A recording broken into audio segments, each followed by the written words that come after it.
Shall keep ill not trouble myself about her, said he to himself, as he wrote with trembling hands, a little note of information to Mr. Bridgenorth, who had conjectured, when Will had first disturbed the awful tranquillity of the life and death court, that the witness had arrived better late than never, on whose evidence rested all the slight chance, yet remaining to Jem Wilson, of escaping death during the commotion in the court among all the cries and commands, the dismay, and the directions consequent upon Will's entrance and poor Mary's fearful attack of illness.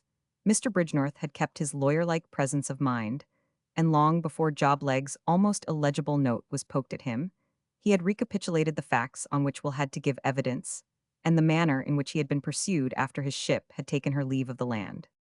The barrister who defended Jem took new heart when he was put in possession of these striking points, to be adduced not so much out of earnestness, to save the prisoner of whose innocence he was still doubtful, as because he saw the opportunities for the display of forensic eloquence which were presented by the facts a gallant tar brought back from the pathless ocean, by a girl's noble, daring the dangers of too hastily judging, from circumstantial evidence Roman 100 Roman 100. While the counselor for the prosecution prepared himself by folding his arms, elevating his eyebrows, and putting his lips in the form in which they might best whistle down the wind such evidence as might be produced by a suborned witness who dared to perjure himself, for of course, it is etiquette to suppose that such evidence as may be given against the opinion, which lawyers are paid to uphold, is anything but based on truth, and perjury, conspiracy, and peril of your immortal soul, are light expressions to throw at the heads of those who may prove not the speaker. There would then be some excuse for the hasty words of personal anger, but the hirer of the speaker to be wrong or mistaken. But when once Will had attained his end, and felt that his tale or part of a tale would be heard by judge and jury, when once he saw Jem standing safe and well before him, even though he saw him pale and careworn at the felon's bar, his courage took the shape of presence of mind, and he awaited the examination with a calm, unflinching intelligence, which dictated the clearest and most pertinent answers. He told the story you know so well, how his leave of absence being nearly expired, he had resolved to fulfill his promise and go to see an uncle residing in the Isle of Man, how his money, sailor-like, was all expended in Manchester, and how consequently it had been necessary for him to walk to Liverpool, which he had accordingly done on the very night of the murder, accompanied as far as Hollands. Grieved by his friend and cousin the prisoner at the bar, he was clear and distinct in every corroborative circumstance, and gave a short account of the singular way in which he had been recalled from his outward-bound voyage, and the terrible anxiety he had felt as the pilot-boat had struggled home against the wind. The jury felt that their opinion, so nearly decided half an hour ago, was shaken and disturbed in a very uncomfortable and perplexing way, and were almost grateful to the counsel for the prosecution when he got up with a brow of thunder to demolish the evidence which was so bewildering when taken in connection with everything previously adduced. But if such, without looking to the consequences, was the first impulsive feeling of some among the jury, how shall I describe the vehemence of passion which possessed the mind of poor Mr. Carson, as he saw the effect of the young sailor's statement? It never shook his belief in Jem's guilt, in the least that attempt at an alibi. His hatred, his longing for vengeance, having once defined an object to itself, could no more bear to be frustrated and disappointed than the beast of prey can submit to have his victim taken from his hungry jaws. No more likeness to the calm, stern power of Jupiter was there in that white, eager face, almost distorted by its fell anxiety of expression. The counsel to whom etiquette assigned the cross-examination of Will caught the look on Mr. Carson's face, and in his desire to further the intense wish there manifested, he overshot his mark, even in his first insulting question. And now, my man, you've told the court a very good and very convincing story. No reasonable man ought to doubt the unstained innocence of your relation at the bar. Still, there is one circumstance you have forgot to name, and I feel that without it your evidence is rather incomplete. Will you have the kindness to inform the gentlemen of the jury what has been your charge for repeating this very plausible story? How much good coin of Her Majesty's realm have you received, or are you to receive for walking up from the docks, or some less creditable place, and uttering the tale you have just now repeated, very much to the credit of your instructor? I must say, remember, sir, you are upon oath. It took Will a minute to extract the meaning from the garb of unaccustomed words in which it was invested, and during this time he looked a little confused, but the instant the truth flashed upon him, He fixed his bright, clear eyes flaming with indignation upon the counselor, whose look fell at last before that stern, unflinching gaze then, and not till then will made answer. Will you tell the judge and jury how much money you've been paid for your impudence, towards one who has told God's blessed truth, and who would scorn to tell a lie, or blackguard anyone for the biggest fee, as ever lawyer got for doing dirty work, will you tell, sir? But I am ready, my lord judge, to take my oath as many times as your lordship or the jury would like to testify to things having happened, just as I said theirs. O'Brien the pilot in court now, would somebody with a wig on please to ask him how much he can say for me? It was a good idea, and caught at by the counsel for the defense, O'Brien gave just such testimony as was required to clear Will from all suspicion. He had witnessed the pursuit, he had heard the conversation, which took place between the boat and the ship. He had given Will a homeward passage in his boat, and the character of an accredited pilot appointed by Trinity House was known to be above suspicion. Mr. Carson sank back on his seat in sickening despair. He knew enough of courts to be aware of the extreme unwillingness of juries to convict even where the evidence is most clear, when the penalty of such conviction is death at the period of the trial, most condemnatory to the prisoner. He had repeated this fact to himself, in order to damp his too certain expectation of a conviction. Now, it needed not repetition, for it forced itself upon his consciousness, and he seemed to know even before the jury retired to consult that by some trick, some negligence, some miserable hocus-pocus, the murderer of his child, his darling, his Absalom, who had never rebelled, the slayer of his unburied boy, would slip through the fangs of justice and walk free and unscathed over that earth where his son would never more be seen. It was even so the prisoner hid his face once more to shield the expression of an emotion he could not control from the notice of the over-curious job-leg, ceased his eager talking to Mr. Bridgenorth. Charlie looked grave and earnest, for the jury filed one by one back into their box, and the question was asked to which such an awful answer might be given. The verdict they had come to was unsatisfactory to themselves at last, neither being convinced of his innocence, nor yet quite willing to believe him guilty in the teeth of the alibi. But the punishment that awaited him, if guilty, was so terrible and so unnatural a sentence for man to pronounce on man that the knowledge of it had weighed down the scale on the side of innocence. And not guilty was the verdict that thrilled through the breathless court. One moment of silence, and then the murmurs rose as the verdict was discussed by all with lowered voice. Jem stood motionless, his head bowed. Poor fellow, he was stunned with the rapid career of events during the last few hours. He had assumed his place at the bar with little or no expectation of an acquittal, and with scarcely any desire for life in the complication of occurrences, tending to strengthen the idea of Mary's more than indifference to him. She had loved another, and in her mind, Jem believed that he himself must be regarded as the murderer of him she loved, and suddenly athwart this gloom which made life seem such a blank expanse of desolation, there flashed the exquisite delight of hearing Mary's avowal of love, making the future all glorious, if a future in this world he might hope to have. He could not dwell on anything but her words telling of her passionate love. All else was indistinct, nor could he strive to make it otherwise. She loved him. And life, now full of tender images, suddenly bright with all exquisite promises, hung on a breath, the slenderest gossamer chance. He tried to think that the knowledge of her love would soothe him, even in his dying hours. But the phantoms of what life with her might be would obtrude, and made him almost gasp and reel under the uncertainty he was enduring. Will's appearance had only added to the intensity of this suspense. The full meaning of the verdict could not at once penetrate his brain. He stood dizzy and motionless. Some one pulled his coat. He turned, and saw Job-leg, the tears stealing down his brown furrowed cheeks. While he tried in vain to command voice enough to speak, he kept shaking Jem by the hand, as the best and necessary expression of his feeling.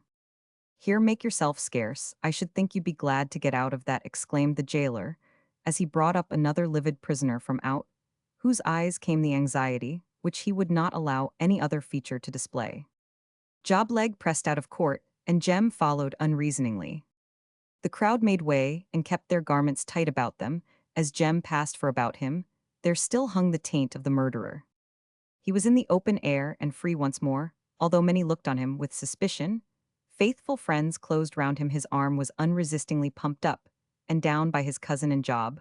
When one was tired, the other took up the wholesome exercise, while Ben Sturgis was working off his interest in the scene by scolding Charlie for walking on his head round, and round Mary's sweetheart for a sweetheart. He was now satisfactorily ascertained to be, in spite of her assertion to the contrary. And all this time Jem himself felt bewildered and dazzled. He would have given anything for an hour's uninterrupted thought on the occurrences of the past week. And the new visions raised up during the morning eye, even though that tranquil hour were to be passed in the hermitage of his quiet prison cell, the first question sobbed out by his choking voice oppressed with emotion was, "Where is she?" They led him to the room where his mother sat. They had told her of her son's acquittal, and now she was laughing and crying and talking, and giving way to all those feelings, which she had restrained with such effort during the last few days they brought her son to her. And she threw herself upon his neck weeping there. He returned her embrace, but looked around beyond accepting his mother. There was no one in the room but the friends who had entered with him. "A lad," said she, when she found voice to speak, "see what it is to have behaved thistle. I could put in a good word for thee, and the jury could na go and hang thee in the face of th character. I gave thee was not a good thing they did not keep me from Liverpool. But I would come I knew. I could do thee good, bless thee, my lad, but thou'rt very white and all of a tremble." He kissed her again and again, but looking round as if searching for someone he could not find, the first words he uttered were still, "Where is she?" Chapter Roman 33 Requiescat in pace. Fear no more the heat, O sun, nor the furious winter's rages. Thou thy worldly task hast done. Home art gone and teen thy wages. Cymbeline. While day and night can bring delight, or nature aught of pleasure give. While joys above my mind can move. For thee and thee alone I live. When that grim foe of joy below comes in between to make us part, the iron hand that breaks our band, it breaks my bliss, it breaks my heart. Burns. She was where no words of peace, no soothing hopeful tidings could reach her in the ghastly spectral world of delirium, hour after hour, day after day. She started up with passionate cries on her father to save Jem, or rose wildly imploring the winds and waves, the pitiless winds and waves, to have mercy, and over again she exhausted her feverish, fitful strength in these agonized entreaties, and fell back powerless, uttering only the wailing moans of despair. They told her Jem was safe, they brought him before her eyes, but sight and hearing were no longer channels of information to that poor distracted brain, nor could human voice penetrate to her understanding.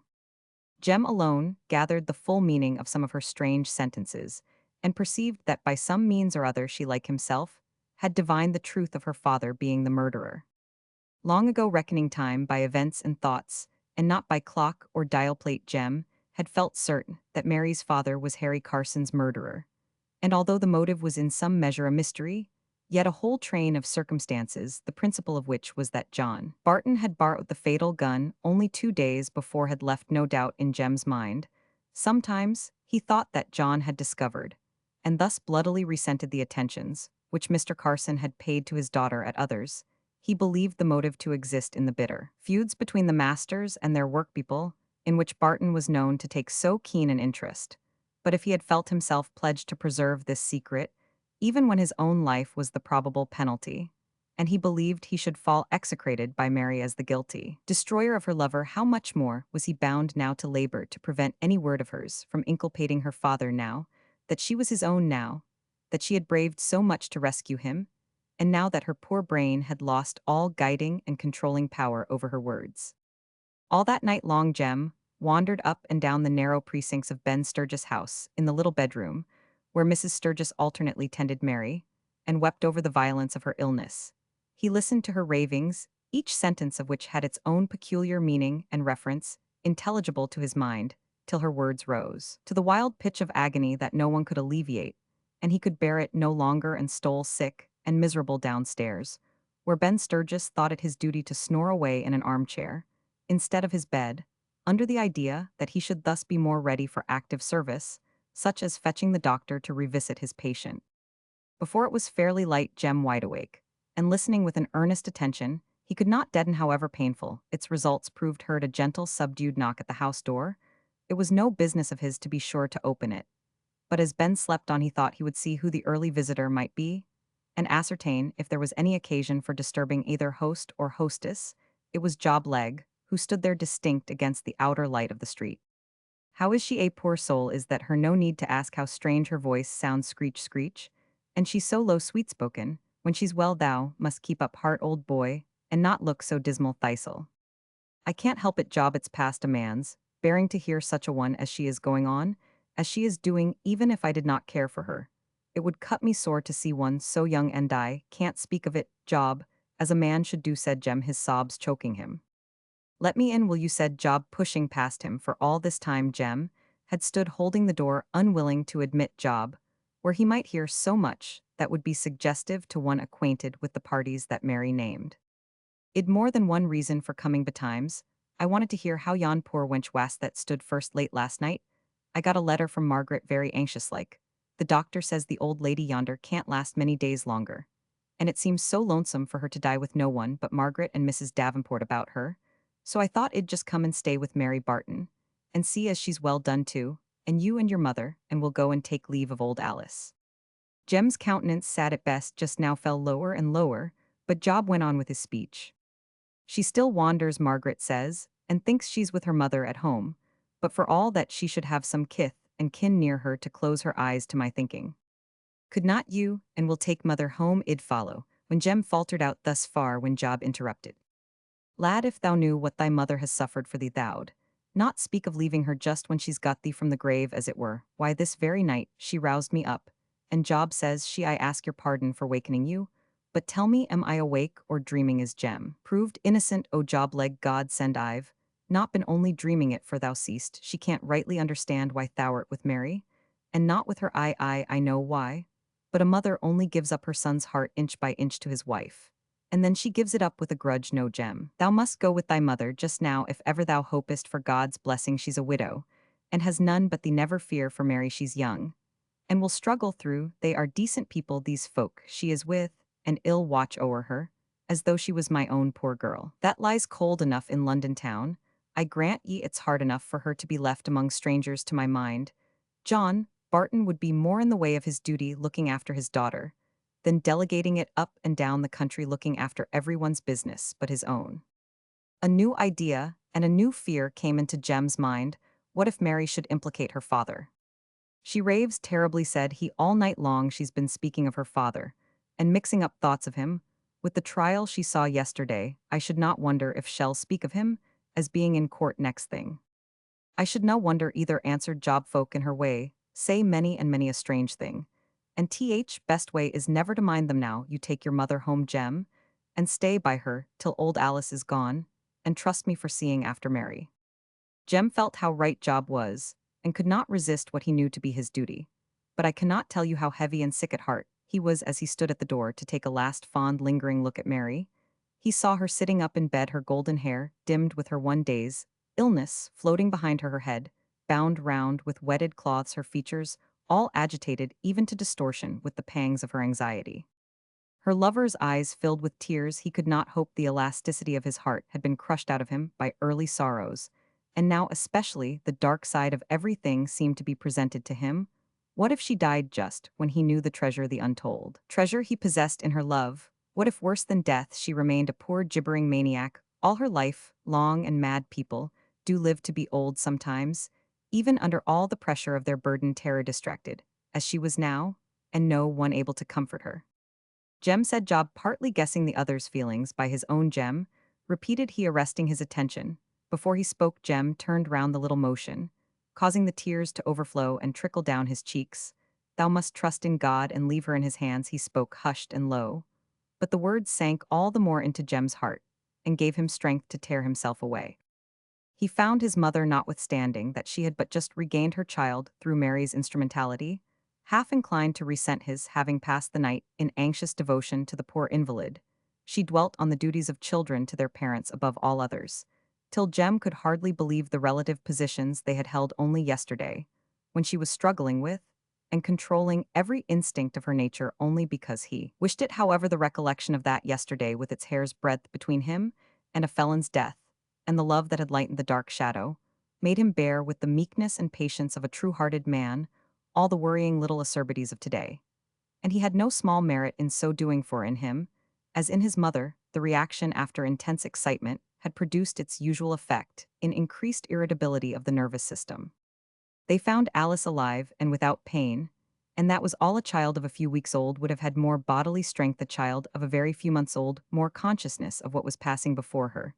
But even in this state, she diffused an atmosphere of peace around her true, Will at first wept passionate tears at the sight of her, who had been as a mother to him so standing on the confines of life, but even now as always loud passionate feeling, could not long endure in the calm of her presence the firm faith which her mind had no longer power to grasp, had left its trail of glory for by no other word can I call the bright, happy look, which illumined the old earth-worn face her talk it is true bore. No more that constant, earnest reference to God and his holy word which it had done in health, and there were no deathbed words of exhortation from the lips of one so habitually pious for still, she imagined herself once again in the happy, happy realms of childhood and again, dwelling in the lovely northern haunts where she had so often longed to be. Though earthly sight was gone away, she beheld again the scenes she had loved from long years ago. She saw them without a change to dim the old radiant hues. The long dead were with her fresh and blooming, as in those bygone days, and death came to her, as a welcome blessing like as evening comes to the weary child her work here was finished, and faithfully done. What better sentence can an emperor wish to have said over his bier, in second childhood, that blessing clouded by a name?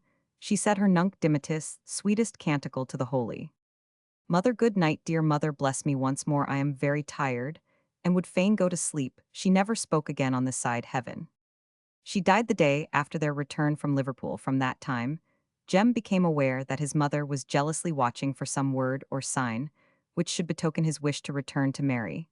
And yet go to Liverpool he must, and would as soon as the funeral was over if but for a single glimpse of his darling. For Job had never written, indeed any necessity for his so doing had never entered his head. If Mary died, he would announce it personally. If she recovered, he meant to bring her home with him. Writing was to him little more than an auxiliary to natural history, a way of ticketing specimens, not of expressing thoughts. The consequence of this want of intelligence as to Mary's state was that Jem was constantly anticipating that every person and every scrap of paper was to convey to him the news of her death. He could not endure this state long, but he resolved not to disturb the house by announcing to his mother his purposed intention of returning to Liverpool until the dead had been carried forth. On Sunday afternoon, they laid her low with many tears. Will wept as one who would not be comforted. The old childish feeling came over him, the feeling of loneliness at being left among strangers. By and by Margaret timidly stole near him, as if waiting to console, and soon his passion sank down to grief, and grief gave way to melancholy. And though he felt as if he never could be joyful again, he was all the while unconsciously approaching nearer to the full happiness of calling Margaret his own, and a golden thread was interwoven even now with the darkness of his sorrow. Yet it was on his arm that Jane Wilson leant on her return homewards. Jem took charge of Margaret. Margaret, I am bound for Liverpool by the first train tomorrow. I must set your grandfather at liberty. I'm sure he likes nothing better than watching over poor Mary. He loves her nearly as well as me. But let me go, I have been so full of poor Alice, I've never thought of it before. I can't do so much as many a one. But Mary will like to have a woman about her, that she knows I'm sorry. I waited to be reminded, Jem, replied Margaret with some little self-reproach. But Margaret's proposition did not at all agree with her companion's wishes. He found he had better speak out, and put his intention at once to the right motive. The subterfuge about setting Job Legh at liberty had done him harm instead of good.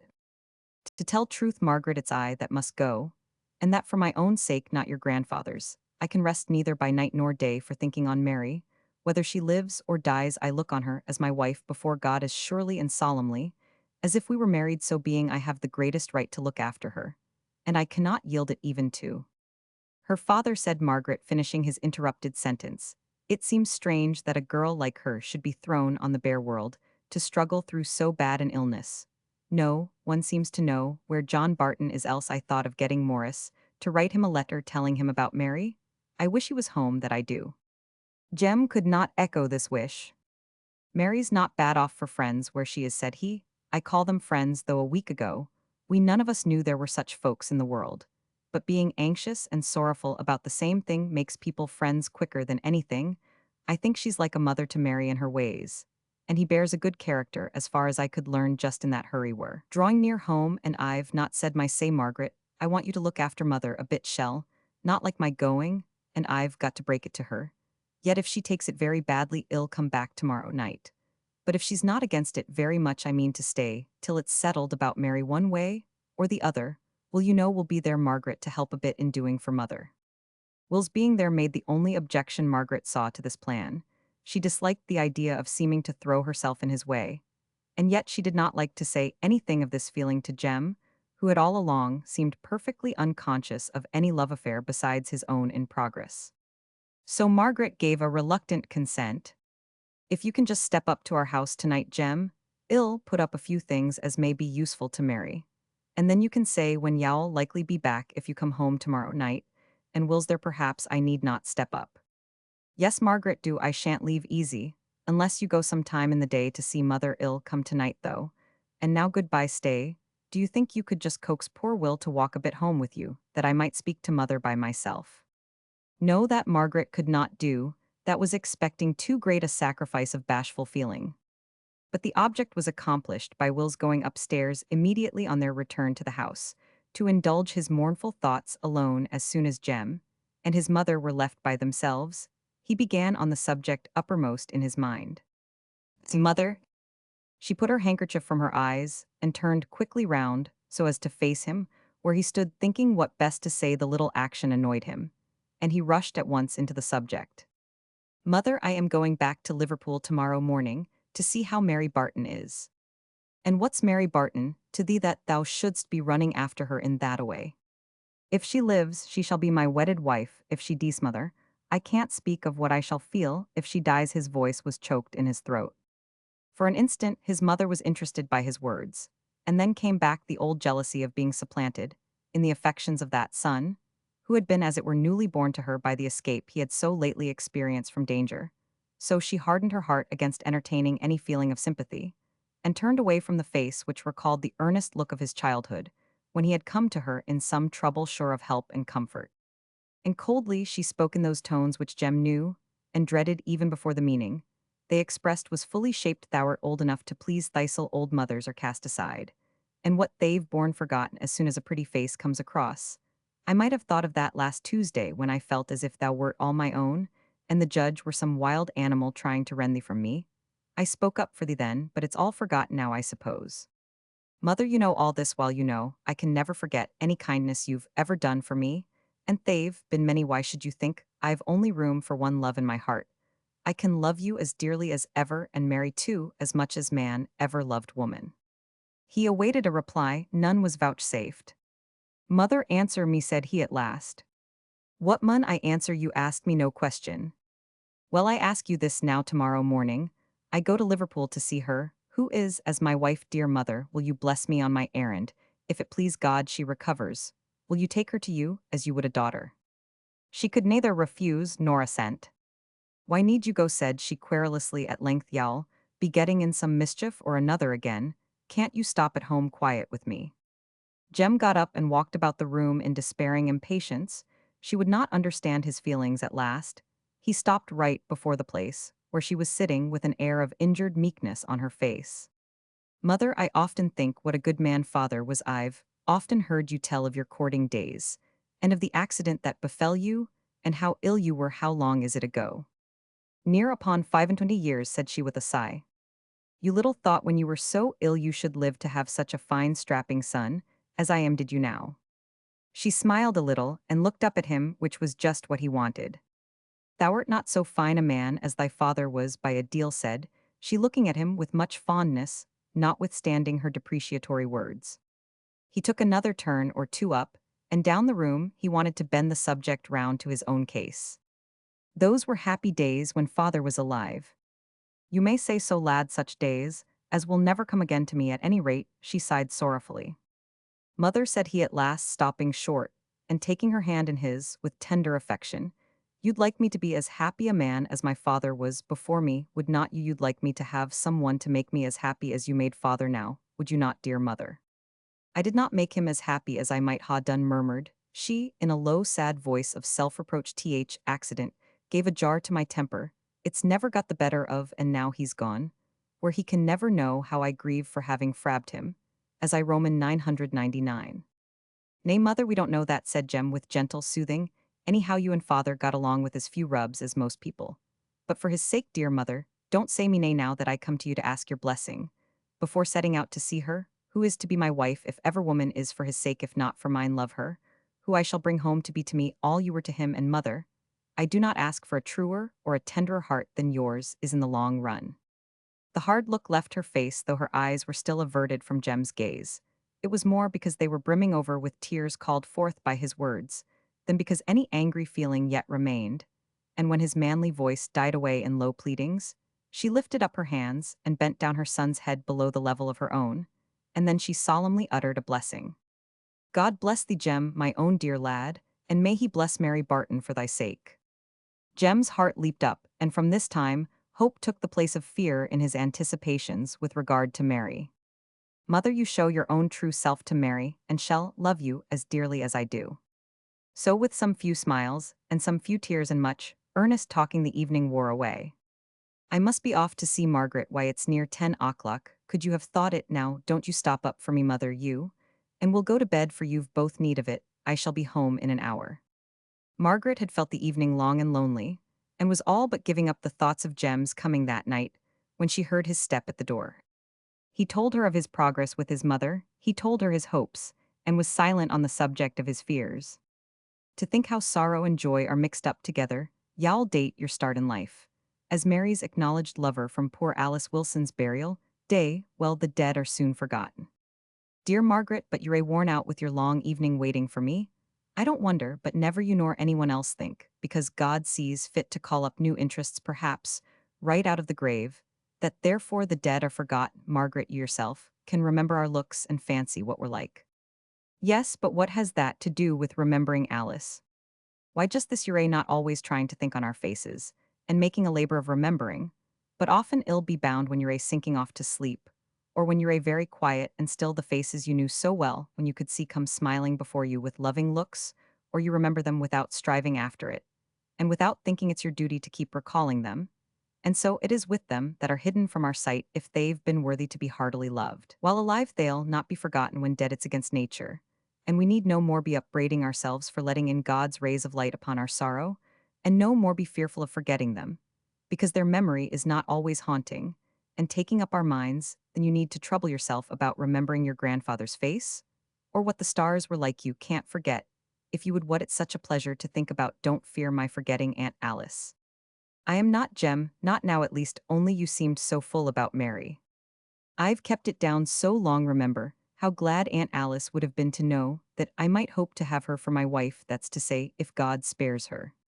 She would not have known it even if you could have told her this last fortnight ever, since you went away. She's been thinking always that she was a little child at her mother's apron string. She must have been a happy little thing. It was such a pleasure to her to think about those early days, when she lay old and gray on her deathbed. I never knew anyone seem more happy all her life long. And how gentle and easy her death was. She thought her mother was near her. They fell into calm thought about those last peaceful happy hours. It struck 11. Jem started up. "I should have been gone long ago. Give me the bundle, y'all not forget my mother. Good night, Margaret." She let him out and bolted the door behind him. He stood on the steps to adjust some fastening about the bundle. The court, the street was deeply still long ago, had all retired to rest on that quiet Sabbath evening.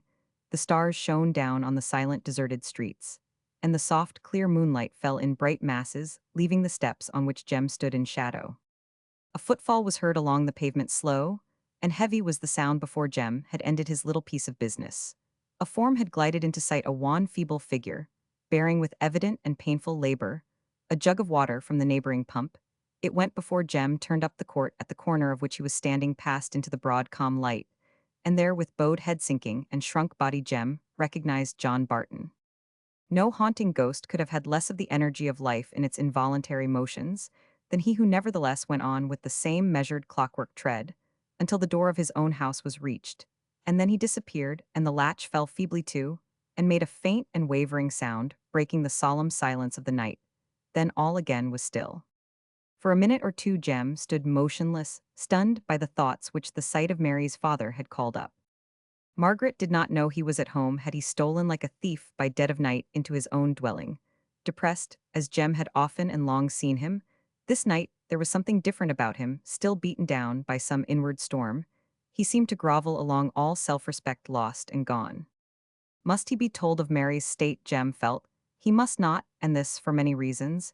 he could not be informed of her illness, without many other particulars being communicated, at the same time of which it were better he should be kept in ignorance, indeed of which Mary herself could alone give the full explanation. No suspicion that he was the criminal seemed hitherto to have been excited in the mind of anyone. Added to these reasons was Jem's extreme unwillingness to face him with the belief in his breast that he and none other had done the fearful deed.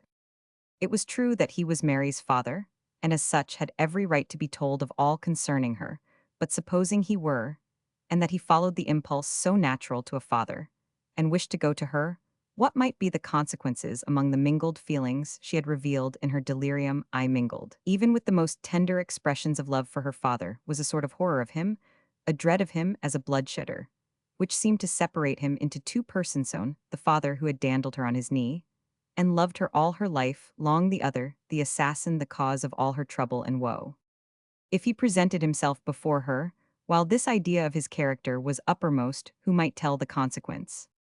Jem could not and would not expose her to any such fearful chance, and to tell the truth, I believe he looked upon her as more his own to guard from all shadow of injury, with most loving care, than as belonging to anyone else in this world, though girt with the reverend name of father, and guiltless of aught that might have lessened such reverence.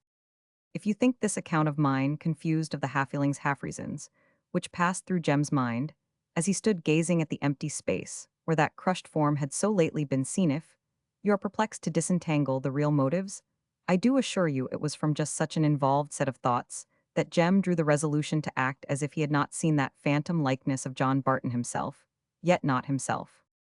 Chapter Roman 34, The Return Home. Dixwell, forgiveness, oh forgiveness, and a grave. Mary, God knows thy heart, my father, and I shudder to think what thou perchance hast acted. Dixwell, oh Mary, no common load of woe is thine, my father. Eliot's Curhana. Mary still hovered between life and death when Jem arrived at the house where she lay, and the doctors were as yet unwilling to compromise their wisdom by allowing too much hope to be entertained. But the state of things, if not less anxious, was less distressing than when Jem had quitted her. She lay now in a stupor which was partly disease and partly exhaustion after the previous excitement. And now Jem found the difficulty which everyone who has watched by a sick bed knows full well, and which is perhaps more insurmountable to men than it is to women, the difficulty of being patient and trying not to expect any visible change for long, long hours of sad monotony. But after a while, the reward came. The labored breathing became lower, and softer. The heavy look of oppressive pain melted away from the face, and a languor that was almost peace took the place of suffering. She slept a natural sleep, and they stole about on tiptoe and spoke low and softly, and hardly dared to breathe, however much they longed to sigh out their thankful relief. She opened her eyes. Her mind was in the tender state of a lately-born infant's. She was pleased with the gay, but not dazzling colors of the paper, soothed by the subdued light, and quite sufficiently amused by looking at all the objects in the room, the drawing of the ships, the festoons of the curtain, the bright flowers on the painted backs of the chair-stow. Care for any stronger excitement, she wondered at the ball of glass, containing various colored sands from the Isle of Wight, or some such place, which hung suspended from the middle of the little valance over the window. But she did not care to exert herself to ask any questions, although she saw Mrs. Sturgis standing at the bedside with some tea, ready to drop it into her mouth by spoonfuls. She did not see the face of honest joy, of earnest thankfulness, clasped hands, the beaming, trembling eagerness of gesture, of one who had long awaited her awakening, and who now stood behind the curtains watching through some little chink her every faint motion, or, if she had caught a glimpse of that loving peeping face, she was in too exhausted a state to have taken much notice, or have long retained the impression that he she loved so well was hanging about her, and blessing God for every conscious look which stole over her countenance. She fell softly into slumber, without a word having been spoken by anyone during that half-hour of inexpressible joy, and again, the stillness was enforced by sign and whispered word. But with eyes that beamed out their bright thoughts of hope, Jem sat by the side of the bed, holding back the little curtain, and gazing as if he could never gaze his fill at the pale, wasted face so marbled, and so chiseled in its wan outline. She wakened once more, her soft eyes opened, and met his overbending look. She smiled gently, as a baby does, when it sees its mother tending its little cot, and continued her innocent infantine gaze into his face, as if the sight gave her much unconscious pleasure, but by and by, a different expression came into her sweet eyes, a look of memory and intelligence. Her white face flushed the brightest rosy red, and with feeble motion she tried to hide her head in the pillow. It required all Jem's self-control to do what he knew, and felt to be necessary to call Mrs. Sturgis, who was quietly dozing by the fireside, and that done he felt almost obliged to leave the room to keep down the happy agitation which would gush out in every feature, every gesture, and every tone. From that time forward Mary's progress towards health was rapid. There was every reason but one in favor of her speedy removal home. All Jem's duties lay in Manchester. It was his mother's dwelling place. And there his plans for life had been to be worked out, plans which the suspicion and imprisonment he had fallen into had thrown for a time into a chaos which his presence was required to arrange into form, for he might find, in spite of a jury's verdict, that too strong a taint was on his character for him ever to labor in Manchester again. He remembered the manner in which someone suspected of having been a convict was shunned by masters and men when he had accidentally met with work in their foundry. The recollection smote him now how he himself had thought that it did not become an honest, upright man to associate with one who had been a prisoner. He could not choose but think on that poor humble being with his downcast conscious look, hunted out of the workshop, where he had sought to earn an honest livelihood, by the looks and half-spoken words, and the black silence of repugnance, worse than words to bear, that met him on all sides. Jem felt that his own character had been attainted, and that to many it might still appear suspicious. He knew that he could convince the world by a future as blameless as his past had been that he was innocent, but at the same time, he saw that he must have patience and nerve himself for some trials, and the sooner these were undergone, the sooner he was aware of the place he held in men's estimation, the better he longed to have presented himself once more at the foundry. And then the reality would drive away the pictures that would unbidden come of a shunned man, eyed askance by all and driven forth to shape out some new career. I said every reason but one inclined Jem to hasten Mary's return as soon as she was sufficiently convalescent. That one was the meeting which awaited her at home. Turn it over as Jem would, he could not decide what was the best course to pursue. He could compel himself to any line of conduct that his reason and his sense of right told him to be desirable, but they did not tell him it was desirable to speak to Mary in her tender state of mind and body of her father. How much would be implied by the mere mention of his name? Speak it as calmly and as indifferently as he might, he could not avoid expressing some consciousness of the terrible knowledge she possessed. She, for her part, was softer and gentler than she had ever been in her gentlest mood. Since her illness, her motions, her glances, her voice, were all tender in their languor. It seemed almost a trouble to her to break the silence with the low sounds of her own sweet voice, and her words fell sparingly on Jem's greedy listening ear. Her face was, however, so full of love and confidence that Jem felt no uneasiness at the state of silent abstraction into which she often fell if she did but love him. All would yet go right, and it was better not to press for confidence on that one subject which must be painful to both.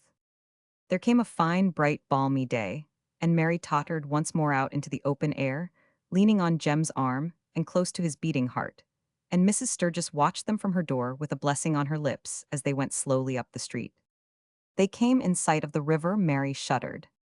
"O Jem, take me home. Yon river seems all made of glittering, heaving, dazzling metal, just as it did when I began to be Roman 99. Jem led her homewards. She dropped her head as searching for something on the ground. Jem, he was all attention. She paused for an instant. When may I go home to Manchester? I mean, I am so weary of this place, and I would fain be at home." She spoke in a feeble voice, not at all impatiently, as the words themselves would seem to intimate, but in a mournful way, as if anticipating sorrow, even in the very fulfillment of her wishes.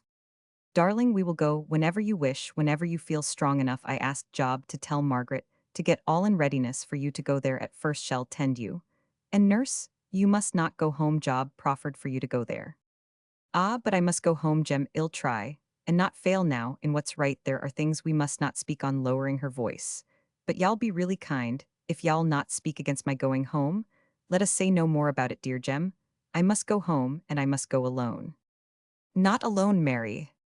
"Yes, alone. I cannot tell you why I ask it. And if you guess, I know you well enough to be sure y'all understand why I ask you never to speak on that again to me, till I begin. Promise, dear Jem, promise." He promised to gratify that beseeching face. He promised, And then he repented and felt as if he had done Roman 99 then again. He felt as if she were the best judge, and knowing all perhaps more than even he did might be forming plans which his interference would mar. One thing was certain, it was a miserable thing to have this awful forbidden ground of discourse, to guess at each other's thoughts, when eyes were averted, and cheeks blanched and words stood still arrested in their flow by some casual illusion. At last a day fine enough for Mary to travel on arrived. She had wished to go, but now her courage failed her. How could she have said she was weary of that quiet house, where even Ben Sturgis' grumblings only made a kind of harmonious bass in the concord between him and his wife, so thoroughly did they know each other with the knowledge of many years. How could she have longed to quit that little peaceful room, where she had experienced such loving tendance? Even the very check bed curtains became dear to her. Under the idea of seeing them, no more if it was so with inanimate objects, if they had such power of exciting regret, what were her feelings with regard to the kind old couple who had taken the stranger in and cared for her, and nursed her, as though she had been a daughter? Each willful sentence, spoken in the half-unconscious irritation of feebleness, came now with avenging self-reproach to her memory, as she hung about Mrs. Sturgis with many tears, which served instead of words to express her gratitude and love. Ben bustled about with the square bottle of Goldenwasser in one of his hands and a small tumbler in the other. He went to Mary Jem and his wife in succession, pouring out a glass for each and bidding them drink it to keep their spirits up. But as each severally refused, he drank it himself, and passed on to offer the same hospitality to another with the like refusal and the like result. When he had swallowed the last of the 3 draughts, he condescended to give his reasons for having done so. "I cannot abide waste, what's poured out mun be drunk, that's my maxim." So saying, he replaced the bottle in the cupboard. It was he who, in a firm, commanding voice, at last told Jem and Mary to be off, or they would be too late. Mrs. Sturgis had kept up till then, but as they left her house, she could no longer restrain her tears and cried aloud, in spite of her husband's upbraiding. "Perhaps they'll be too late for th train," exclaimed she with a degree of hope as the clock struck 2. "Wouldn't come back again, no, no, that would never do, we've done our part." And cried our cry, "It's no use going o'er the same ground again. I should ha' to give him more out of yon bottle." When next parting time came in them, 3 glasses, they had made a hole in the stuff. I can tell you time, Jack was back from Hamburg with some more. When they reached Manchester, Mary looked very white, and the expression on her face was almost stern. She was in fact summoning up her resolution to meet her father if he were at home. Jem had never named his midnight glimpse of John Barton to human being, but Mary had a sort of presentiment that wander where he would seek his home at last. But in what mood she dreaded to think, for the knowledge of her father's capability of guilt seemed to have opened a dark gulf in his character, into the depths of which she trembled. To look at one moment, she would fain have claimed protection against the life she must lead for some time at least alone with a murderer. She thought of his gloom before his mind was haunted by the memory of so terrible a crime, his moody, irritable ways. She imagined the evenings as of old, she toiling at some work long after houses were shut and folks abed, he more savage than he had ever been before with the inward gnawing of his remorse at such times. She could have cried aloud with terror at the scenes her fancy conjured up. But her filial duty, nay her love and gratitude for many deeds of kindness, done to her as a little child, conquered all fear. She would endure all imaginable terrors, although of daily occurrence, and she would patiently bear all wayward violence of temper. More than patiently would she bear it pitifully, as one who knew of some awful curse awaiting the bloodshedder. She would watch over him tenderly, as the innocent should watch over the guilty, awaiting the gracious seasons wherein to pour oil and balm into the bitter wounds. With the untroubled peace which the resolve to endure to the end gives, she approached the house that from habit she still called home, but which possessed the holiness of home no longer. "Jem," said she as they stood at the entrance to the court close by Job Legs, "Dor, you must go in there and wait half an hour, not less. If in that time I don't come back, you go your ways to your mother. Give her my dear love. I will send by Margaret when I want to see you." She sighed heavily. "Mary, Mary, I cannot leave you. You speak as coldly as if we were to be naught to each other, and my heart's bound up in you. I know why you bid me keep away, but—" She put her hand on his arm as he spoke in a loud, agitated tone. She looked into his face with upbraiding love in her eyes, and then she said, while her lips quivered, and he felt her whole frame trembling, "Dear Jem, I often could have told you more of love if I had not once spoken out so free. Remember that time, Jem. If ever you think me cold, then the love that's in my heart would out in words. But now, though I am silent on the pain I am feeling in quitting you, the love is in my heart all the same. But this is not the time to speak on such things. If I do not do what I feel to be right now, I may blame myself all my life long, Jem, you promised. And so saying, she left him. She went quicker than she would otherwise have passed over those few yards of ground for fear he should still try to accompany her. Her hand was on the latch, and in a breath the door was opened. There sat her father, still and motionless, not even turning his head to see who had entered, but perhaps he recognized the footstep, the trick of action. He sat by the fire, the grate, I should say, for fire there was none, some dull gray ashes, negligently left long days ago, coldly choked up the bars. He had taken the accustomed seat from mere force of habit, which ruled his automaton body, for all energy, both physical and mental, seemed to have retreated inwards to some of the great citadels of life, there, to do battle against the destroyer conscience. His hands were crossed, his fingers interlaced, usually a position, implying some degree of resolution or strength. But in him, it was so faintly maintained that it appeared more the result of chance, an attitude requiring some application of outward force to alter, and a blow with a straw seemed as though it would be sufficient. And as for his face, it was sunk and worn like a skull, with yet a suffering expression that skulls have not. Your heart would have ached to have seen the man, however hardly you might have judged his crime. But crime and all was forgotten by his daughter. As she saw his abashed look, his smitten helplessness all along, she had felt it difficult, as I may have said before, to reconcile the two ideas of her father and a bloodshedder. But now it was impossible. He was her father, her own dear father. And in his sufferings, whatever their cause, more dearly loved than ever before. His crime was a thing apart, never more to be considered by her. And tenderly did she treat him, and fondly did she serve him in every way that heart could devise or hand execute. She had some money about her, the price of her strange services as a witness, and when the lingering dusk drew on, she stole out to effect some purchases necessary for her father's comfort. For how body and soul had been kept together, even as much as they were during the days he had dwelt alone. No one can say the house was bare, as when Mary had left it, of coal, or of candle, of food, or of blessing in any shape. She came quickly home, but as she passed Job Legg's door, she stopped. Doubtless Jem had long since gone, and doubtless, too, he had given Margaret some good reason for not intruding upon her friend, for this night, at least. Otherwise, Mary would have seen her before now. But tomorrow would she not come in tomorrow? And who so quick as blind Margaret in noticing tones and sighs, and even silence? She did not give herself time for further thought. Her desire to be once more with her father was too pressing, but she opened the door before she well knew what to say. "It's Mary Barton. I know her by her breathing grandfather. It's Mary Barton." Margaret's joy at meeting her, the open demonstration of her love, affected Mary much. She could not keep from crying, and sat down weak and agitated on the first chair she could find. I, Mary Thowart, looking a bit different too, when I saw thee last. Tholt give Jem and me good characters for sick nurses, I trust, if all trades fail, ill turn to that Jem's place. Is for life, I reckon, nay, never redden so. Lass, you and he know each other's minds by this time. Margaret held her hand and gently smiled into her face. Job Legg took the candle up and began a leisurely inspection. "Thou hast gen a bit of pink in thy cheeks, not much. But when last I saw thee, thy lips were as white as a sheet, thy nose is sharpish at th end, thou'rt more like thy father than ever thou wert before. Lord, child, what's the matter? Art thou going to faint?" For Mary had sickened at the mention of that name, yet she felt that now or never was the time to speak. "Father's come home," she said, "but he's very poorly. I never saw him, as he is now, before. I asked Jem not to come near him for fear it might fidget him."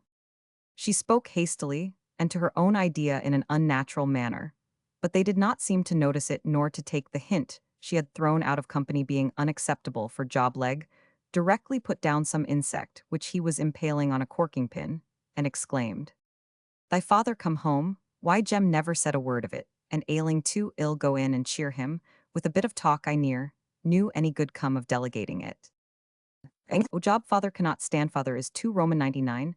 Don't come not, but that you're a very kind and good." But Tonight indeed, said she at last in despair, seeing Job still persevere in putting away his things, "you must not come till I send or come for you. Father's in that strange way.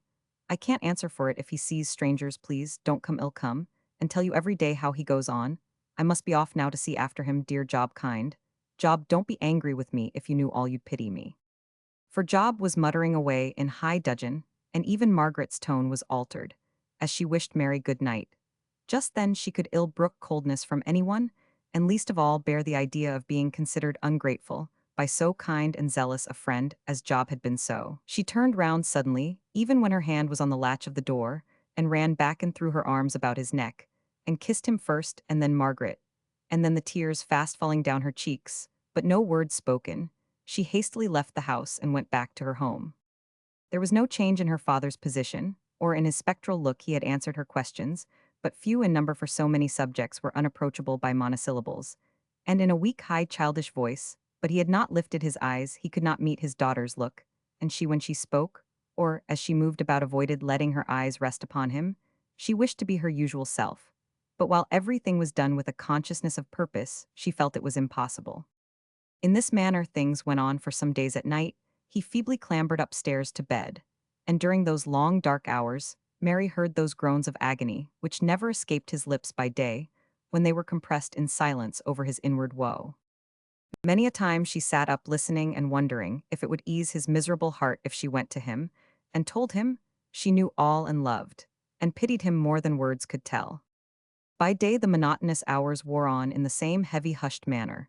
As on that first dreary afternoon, he ate but without relish, and food seemed no longer to nourish him for each morning. His face had caught more of the ghastly foreshadowing of death. The neighbors kept strangely aloof of late years. John Barton had had a repellent power about him, felt by all except to the few who had either known him in his better and happier days, or those to whom he had given his sympathy, and his confidence people did not care to enter the doors of one whose very depth of thoughtfulness rendered him moody and stern. And now they contented themselves with a kind inquiry when they saw Mary in her goings out, or in her comings in with her oppressing knowledge. She imagined their reserved conduct stranger than it was in reality. She missed Job and Margaret too, who in all former times of sorrow or anxiety, since their acquaintance first began, had been ready with their sympathy. But most of all she missed the delicious luxury she had lately enjoyed in having Jem's tender love at hand every hour of the day to ward off every wind of heaven and every disturbing thought. She knew he was often hovering about the house, though the knowledge seemed to come more by intuition than by any positive sight or sound. For the first day or two, on the third day, she met him at Job Legs. They received her with every effort of cordiality, but still there was a cobweb veil of separation between them, to which Mary was morbidly acute, while in Jem's voice and eyes and manner, there was every evidence of most passionate, most admiring, and most trusting love. The trust was shown by his respectful silence on that one point of reserve on which she had interdicted conversation.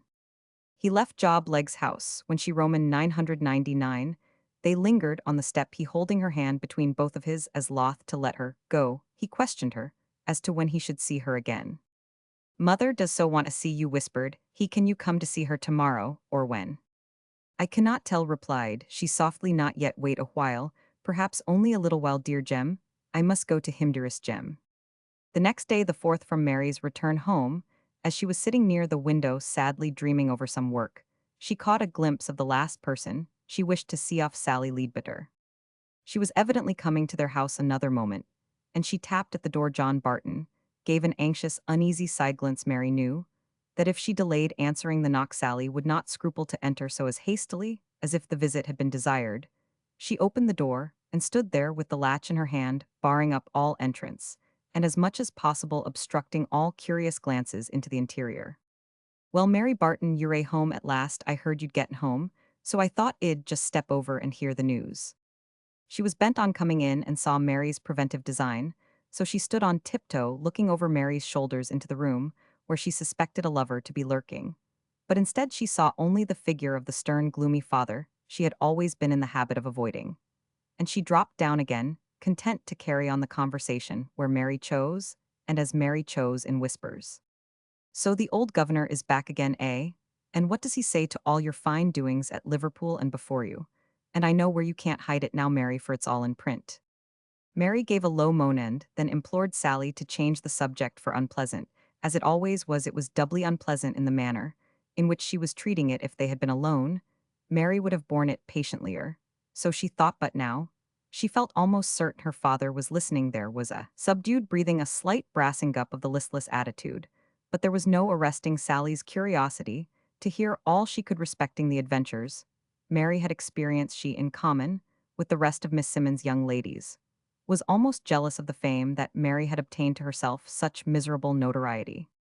Nay, there's no use shunning talking it over why it was in the Guardian and the Courier and someone told Jane Hodson. It was even copied into a London paper. You've set up heroin on your own account, Mary Barton. How did you like standing witness? Aren't them lawyers impudent things? Staring at one? So ill be bound you wished you'd taken my offer. And borrowed my black watered scarf. Now did you, Mary, speak truth? To tell truth, I never thought about it. Then Sally, how could I ask? She reproachfully. Oh, I forgot you were all for that stupid James Wilson. Well, if I've ever the luck to go witness on a trial, see? If I don't pick up a better beau than the prisoner, I'll aim at a lawyer's clerk. But I'll not take less than a turnkey. Cast down as Mary was, she could hardly keep from smiling at the idea, so wildly incongruous with the scene she had really undergone of looking out for admirers during a trial for murder.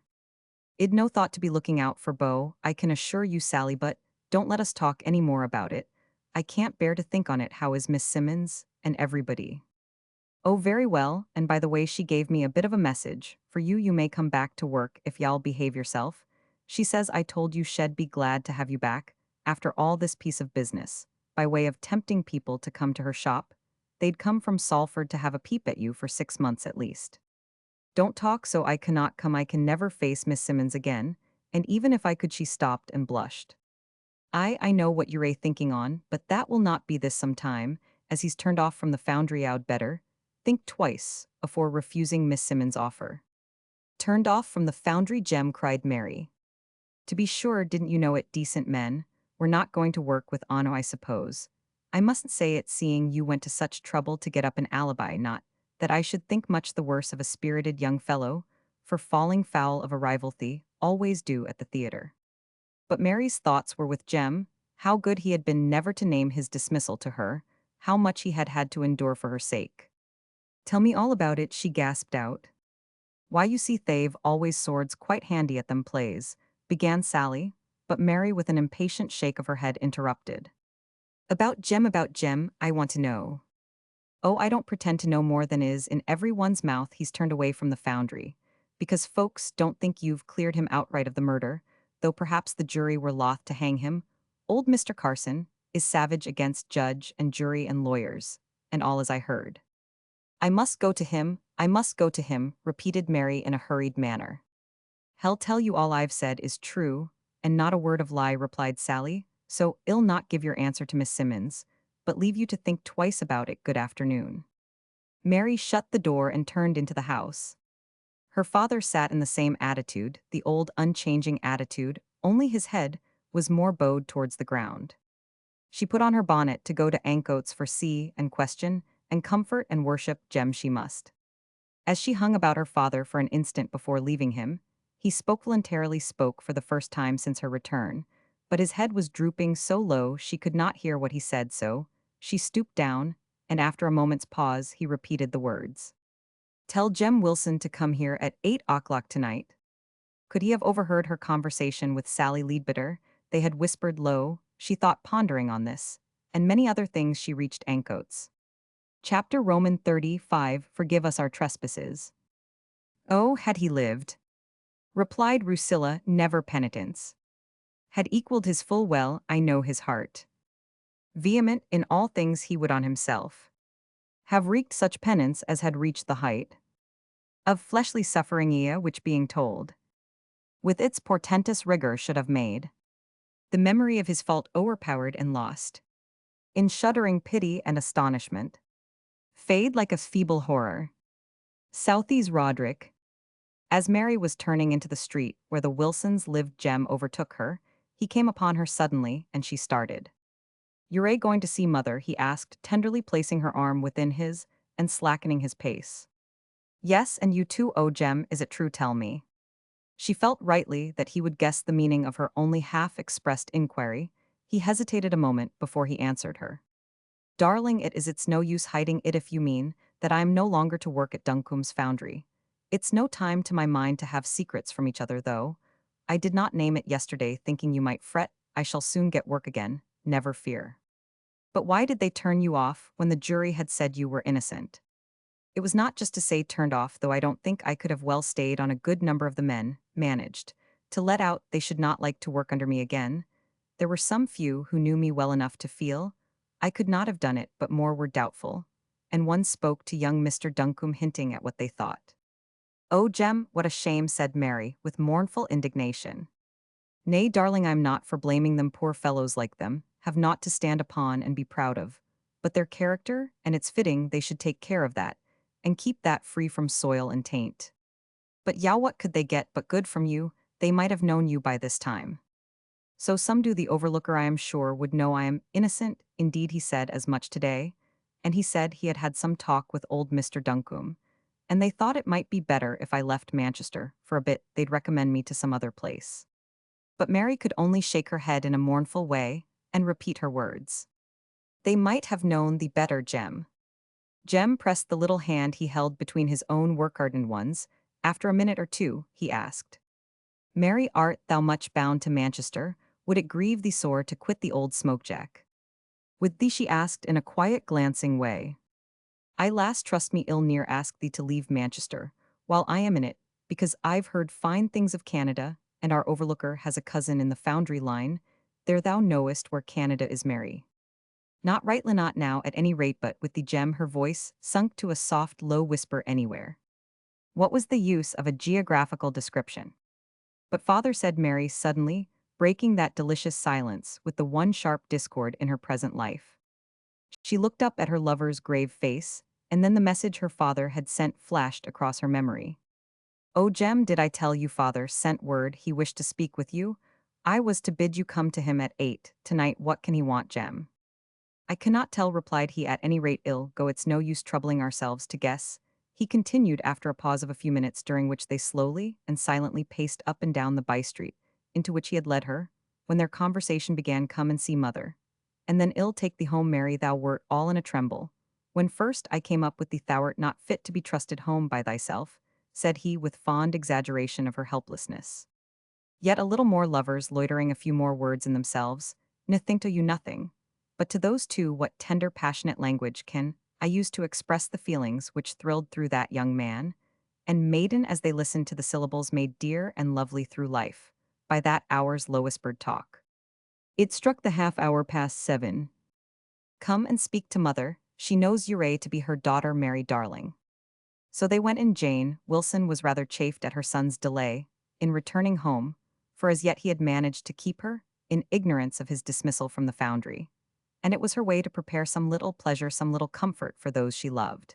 And if they unwittingly did not appear at the proper time to enjoy her preparation, she worked herself up into a state of fretfulness which found vent in upbraidings as soon as ever the objects of her care appeared, thereby marring the peace, which should ever be the atmosphere of a home, however humble, and causing a feeling almost amounting to loathing to arise at the sight of the stalled ox, which, though an effect and proof of careful love, has been the cause of so much disturbance.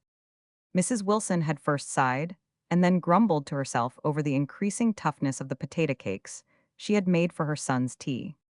The door opened, and he came in, his face brightening into proud smiles. Mary Barton, hanging on his arm, blushing and dimpling with eyelids veiling the happy light of her eyether, was around the young couple, a radiant atmosphere, glory of happiness.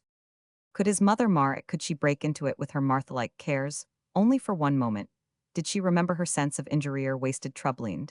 Then, her whole woman's heart heaving with motherly love and sympathy, she opened her arms and received Mary into them, as shedding tears of agitated joy, she murmured in her ear, "Bless thee, Mary, bless thee, only make him happy, and God bless thee forever."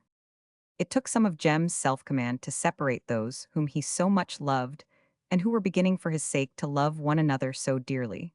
But the time for his meeting John Barton drew on, and it was a long way to his house. As they walked briskly thither, they hardly spoke, though many thoughts were in their minds. The sun had not long set, but the first faint shade of twilight was over all, and when they opened the door, Jem could hardly perceive the objects within by the waning light of day and the flickering fire-blaze. But Mary saw all at a glance. Her eye, accustomed to what was usual in the aspect of the room, saw instantly what was unusual also, and understood it all. Her father was standing behind his habitual chair, holding by the back of it, as if for support, and opposite to him there stood Mr. Carson, the dark outline of his stern figure looming large against the light of the fire in that little room. Behind her father sat Job, leg his head in his hands, and resting his elbows on the little family table, listening evidently, but as evidently deeply affected by what he heard. There seemed to be some pause in the conversation. Mary and Jem stood at the half-open door, not daring to stir, hardly to breathe. "And have I heard you aright?" began Mr. Carson, with his deep, quivering voice. "Man, have I heard you aright? Was it you then that killed my boy, my only son?" Said these last few words, almost as if appealing for pity. And then he changed his tone to one more vehement and fierce. "Don't dare to think that I shall be merciful and spare you because you have come forward to accuse yourself. I tell you I will not spare you the least pang the law can inflict. You, who did not show pity on my boy, shall have none from me." "I did not ask for any," said John Barton in a low voice. "Ask or not ask, what care I? You shall be hanged, hangman," said he, advancing his face and repeating the word with slow, grinding emphasis, as if to infuse some of the bitterness of his soul into it. John Barton gasped, but not with fear. It was only that he felt it terrible to have inspired such hatred, as was concentrated into every word, every gesture of Mr. Carson's. "As for being hanged, sir, I know it's all right and proper. I dare say it's bad enough. But I tell you what, sir," speaking with an outburst, "if you'd hanged me the day after I'd done the deed, I would have gone down on my knees and blessed you. Death, Lord, what is it to life, to such a life as I've been leading this fortnight past? Life, at best, is no great thing, but such a life as I have dragged through since that night." He shuddered at the thought. "Why, sir, I've been on the point of killing myself this many a time to get away from my own thoughts. I didn't an ill tell you why I didn't know, but that I should be more haunted than ever with the recollection of my sin. O God, above only, can tell the agony with which I've repented me of it, and part perhaps, because I feared he would think I were impatient of the misery he sent as punishment for far worse misery than any hanging, sir." He ceased from excess of emotion. Then he began again. "Sin that day, it may be very wicked, sir, but it's the truth. I've kept thinking and thinking, if I were but in that world where they say God is, he would maybe teach me right from wrong. Even if it were with many stripes, I've been sore puzzled here. I would go through hellfire if I could but get free from sin at last. It's such an awful thing. As for hanging, that's just not at all." His exhaustion compelled him to sit down. Mary rushed to him. It seemed as if till then he had been unaware of her presence. I, wench," said he feebly. "Is it thee? Where's Jem Wilson?" Jem came forward. John Barton spoke again, with many a break and gasping pause. "Lad, thou hast borne a deal for me. It's the meanest thing I ever did to leave thee to bear the brunt. Thou, who wert as innocent of any knowledge of it as the babe unborn, ill not bless thee for it. Blessing from such as me would not bring thee any good. Tholt love Mary, though she is my child." He ceased, and there was a pause of a few seconds. Then Mr. Carson turned to go. When his hand was on the latch of the door, he hesitated for an instant. "You can have no doubt for what purpose I go straight to the police office, to send men to take care of you, wretched man, and your accomplice. Tomorrow morning your tale shall be repeated to those who can commit you to jail, and before long you shall have the opportunity of trying how desirable hanging is." "Oh, sir," said Mary, springing forward and catching hold of Mr. Carson's arm, "my father is dying. Look at him, sir. If you want death for death, you have it. Don't take him away from me these last hours. He must go alone through death. But let me be with him as long as I can. Oh, sir, if you have any mercy and you leave him here to die." John himself stood up stiff and rigid and replied, "Mary, wench, I owe him somewhat. I will go die where. And as he wishes me, thou hast said true. I am standing side by side with death. And it matters little where I spend the bit of time left of life. That time I must pass in wrestling with my soul for a character to take into the other world. I'll go where you see fit, sir." He's innocent, faintly indicating Jem, as he fell back in his chair. "Never fear, they cannot touch him," said Job Legh in a low voice. But as Mr. Carson was on the point of leaving the house with no sign of relenting about him, he was again stopped by John Barton, who had risen once more from his chair and stood supporting himself on Jem while he spoke. "Sir, one word. My hairs are grey with suffering and yours with years." "And have I had no suffering?" asked Mr. Carson, as if appealing for sympathy even to the murderer of his child. And the murderer of his child answered to the appeal and groaned in spirit over the anguish he had caused. "Have I had no inward suffering to blanch? These hairs have not I toiled and struggled even to these years with hopes in my heart that all centered in my boy? I did not speak of them, but were they not there I seemed hard and cold, and so I might be to others but not to him. Who shall ever imagine the love I bore to him? Even he never dreamed how my heart leapt up at the sound of his footstep, and how precious he was to his poor old father, and he is gone a killed out of the hearing of all loving words out of my sight, for ever he was my sunshine. And now, it is night, oh my God, comfort me, cried the old man aloud. The eyes of John Barton grew dim with tears rich, and poor masters and men were then brothers in the deep suffering of the heart. For was not this the very anguish he had felt for little Tom in years so long gone by that they seemed like another life? The mourner before him was no longer the employer, a being of another race eternally placed in antagonistic attitude, going through the world glittering like gold, with a stony heart within which knew no sorrow. But through the accidents of trade, no longer the enemy, the oppressor, but a very poor and desolate old man. The sympathy for suffering formerly, so prevalent a feeling with him again, filled John Barton's heart, and almost impelled him to speak as best he could some earnest, tender words to the stern man shaking in his agony. But who was he that he should utter sympathy or consolation, the cause of all this woe? O blasting thought, O miserable remembrance, he had forfeited all right to bind up his brother's wounds. Stunned by the thought, he sank upon the seat, almost crushed with the knowledge of the consequences of his own action, for he had no more imagined to himself the blighted home and the miserable parents than does the soldier who discharges his musket picture to himself the desolation of the wife and the pitiful cries of the helpless little ones who are in an instant to be made widowed and fatherless. To intimidate a class of men, known only to those below them, as desirous to obtain the greatest quantity of work for the lowest wage set, most to remove an overbearing partner from an obnoxious firm, who stood in the way of those who struggled as well as they were able to obtain their rights, thys, was the light in which John Barton had viewed his deed, and even so viewing it after the excitement had passed away, the sure avenger had found him out. But now he knew that he had killed a man and a brother. No, he knew that no good thing could come out of this evil even to the sufferers, whose cause he had so blindly espoused. He lay across the table, broken-hearted. Every fresh quivering sob of Mr. Carson's stabbed him to his soul. He felt execrated by all, and as if he could never lay bare the perverted reasonings which had made the performance of undoubted sin appear a duty. The longing to plead some faint excuse grew stronger and stronger. He feebly raised his head, and looking at Jobleg, he whispered out, "I did not know what I was doing, Jobleg, God knows. I didn't know, sir," said he wildly, almost throwing himself at Mr. Carson's feet. "Say you forgive me the anguish I now see. I have caused you, I care not for pain or death, you know I don't. But, oh man, forgive me the trespass I have done." "Forgive us our trespasses, as we forgive them that trespass against us," said Job solemnly, and low as if in prayer, as if the words were suggested by those John Barton had used. Mr. Carson took his hands away from his face. "I would rather see death than the ghastly gloom which darkened that countenance. Let my trespasses be unforgiven, so that I may have vengeance for my son's murder. There are blasphemous actions, as well as blasphemous words. All unloving, cruel deeds are acted blasphemy." Mr. Carson left the house, and John Barton lay on the ground as one dead.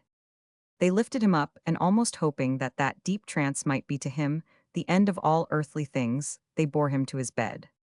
For a time, they listened with divided attention to his faint breathings, for in each hasty, hurried step that echoed in the street outside, they thought they heard the approach of the officers of justice.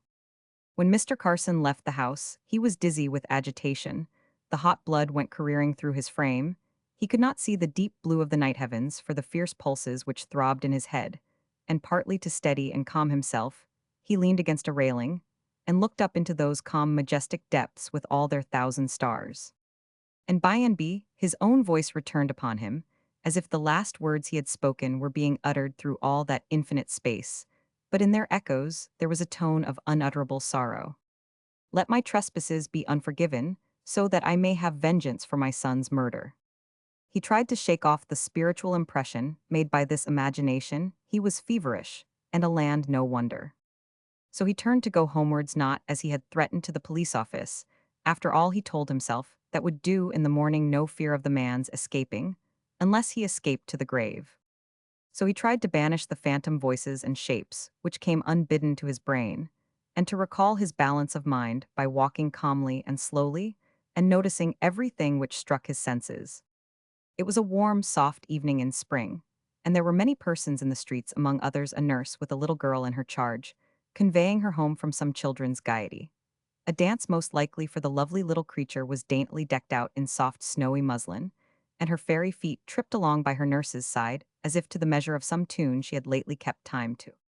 Suddenly up behind her, there came a rough, rude errand boy 9 or 10 years of age. A giant he looked by the fairy child as she fluttered along. I don't know how it was, but in some awkward way, he knocked the poor little girl down upon the hard pavement, as he brushed rudely past, not much caring whom he hurt so that he got along. The child arose sobbing with pain, and not without cause for blood was dropping down from the face. But a minute before so fair and bright dropping down on the pretty frock, making those scarlet marks, so terrible to little children. The nurse, a powerful woman, had seized the boy just as Mr. Carson, who had seen the whole transaction, came up. You naughty little rascal, ill, give you to a policeman that I will do you see how you've hurt the little girl, do you, accompanying every sentence with a violent jerk of passionate anger. The lad looked hard and defying, but withal terrified at the threat of the policeman, those ogres of our streets to all unlucky urchins. The nurse saw it, and began to drag him along with a view of making what she called a wholesome impression. His terror increased, and with it his irritation when the little sweet face choking away, its sobs pulled down nurse's head and said, "Please, dear nurse, I am not much hurt. It was very silly to cry, you know. He did not mean to do it. He did not know what he was doing. Did you, little boy, nurse, want call a policeman? So don't be frightened." And she put up her little mouth to be kissed by her injurer, just as she had been taught to do at home to make peace. That lad will mind, and be more gentle for the time to come, ill be bound. Thanks to that little lady, said a passerby, half to himself and half to Mr. Carson, whom he had observed to notice the scene. The latter took no apparent heed of the remark, but passed on. But the child's pleading reminded him of the low, broken voice he had so lately heard penitently, and humbly urging the same extenuation of his great guilt. I did not know what I was doing. He had some association with those words. He had heard or read of that plea somewhere before. Where was it? Could it be? He would look when he got home, so when he entered his house, he went straight and silently upstairs to his library, and took down the great, large, handsome Bible, all grand and golden, with its leaves adhering together from the bookbinder's press, so little had it been used. On the first page, which fell open to Mr. Carson's view, were written the names of his children and his own. Henry John, son of the above John, and Elizabeth Carson. Born Sept. 29th, 1815. To make the entry complete, his death should now be added, but the page became hidden by the gathering mist of tears.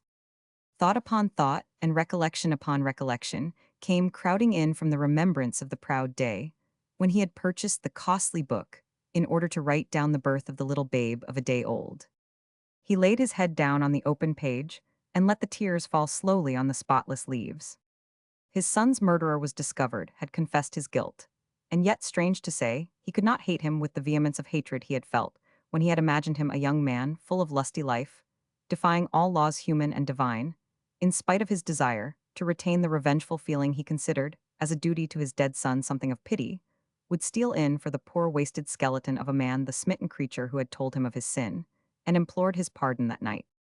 In the days of his childhood and youth, Mr. Carson had been accustomed to poverty, but it was honest, decent poverty, not the grinding, squalid misery he had remarked in every part of John Barton's house, and which contrasted strangely with the pompous sumptuousness of the room in which he now sat. Unaccustomed wonder filled his mind at the reflection of the different lots of the brethren of mankind. Then he roused himself from his reverie, and turned to the object of his searched gospel, where he half expected to find the tender pleading, "They know not what they do." It was murk midnight by this time, and the house was still and quiet. There was nothing to interrupt the old man in his unwonted study. Years ago the gospel had been his task book in learning to read, so many years ago that he had become familiar with the events before he could comprehend the spirit that made the life. He fell to the narrative, now afresh with all the interest of a little child. He began at the beginning, and read on, almost greedily, understanding for the first time the full meaning of the story. He came to the end, the awful end, and there were the haunting words of pleading. He shut the book and thought deeply. All night long the archangel combated with the demon. All night long others watched by the bed of death. John Barton had revived to fitful intelligence. He spoke at times with even something of his former energy, and in the racy Lancashire dialect he had always used when speaking freely.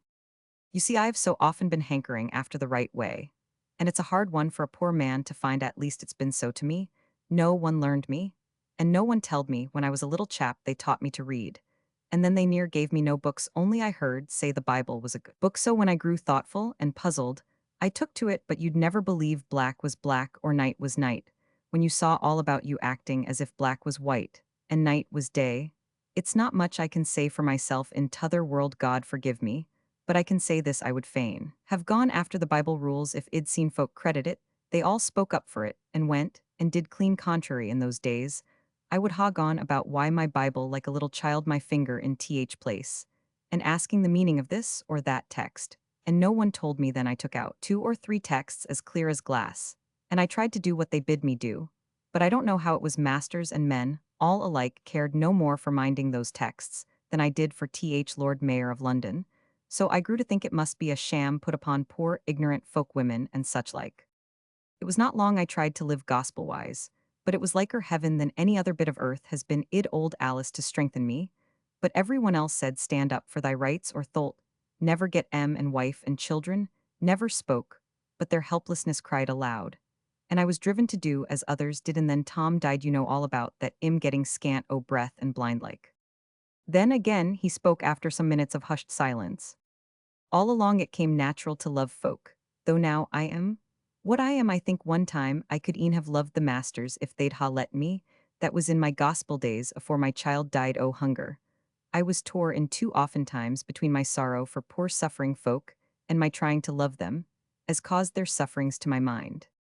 At last I gave it up in despair, trying to make folks' actions square YTH Bible, and I thought I'd no longer labor at following TH Bible mysel. I've said all this afore maybe, but from that time I've dropped down down down. After that he only spoke in broken sentences. I did not think he'd been such an old man that he had but forgiven meaned. Then came earnest passionate broken words of prayer. Jobleg had gone home like one struck down with the unexpected shock. Mary and Jem together waited the approach of death. But as the final struggle drew on and morning dawned, Jem suggested some alleviation to the gasping breath to purchase, which he left the house in search of a druggist's shop, which should be open at that early hour. During his absence, Barton grew worse. He had fallen across the bed, and his breathing seemed almost stopped. In vain did Mary strive to raise him. Her sorrow and exhaustion had rendered her too weak. So, on hearing some one enter the house place below, she cried out for Jem to come to her assistance. A step which was not Jem's came up the stairs. Mr. Carson stood in the doorway. In one instant, he comprehended the case. He raised up the powerless frame, and the departing soul looked out of the eyes with gratitude. He held the dying man propped in his arms. John, Barton folded his hands as if in prayer.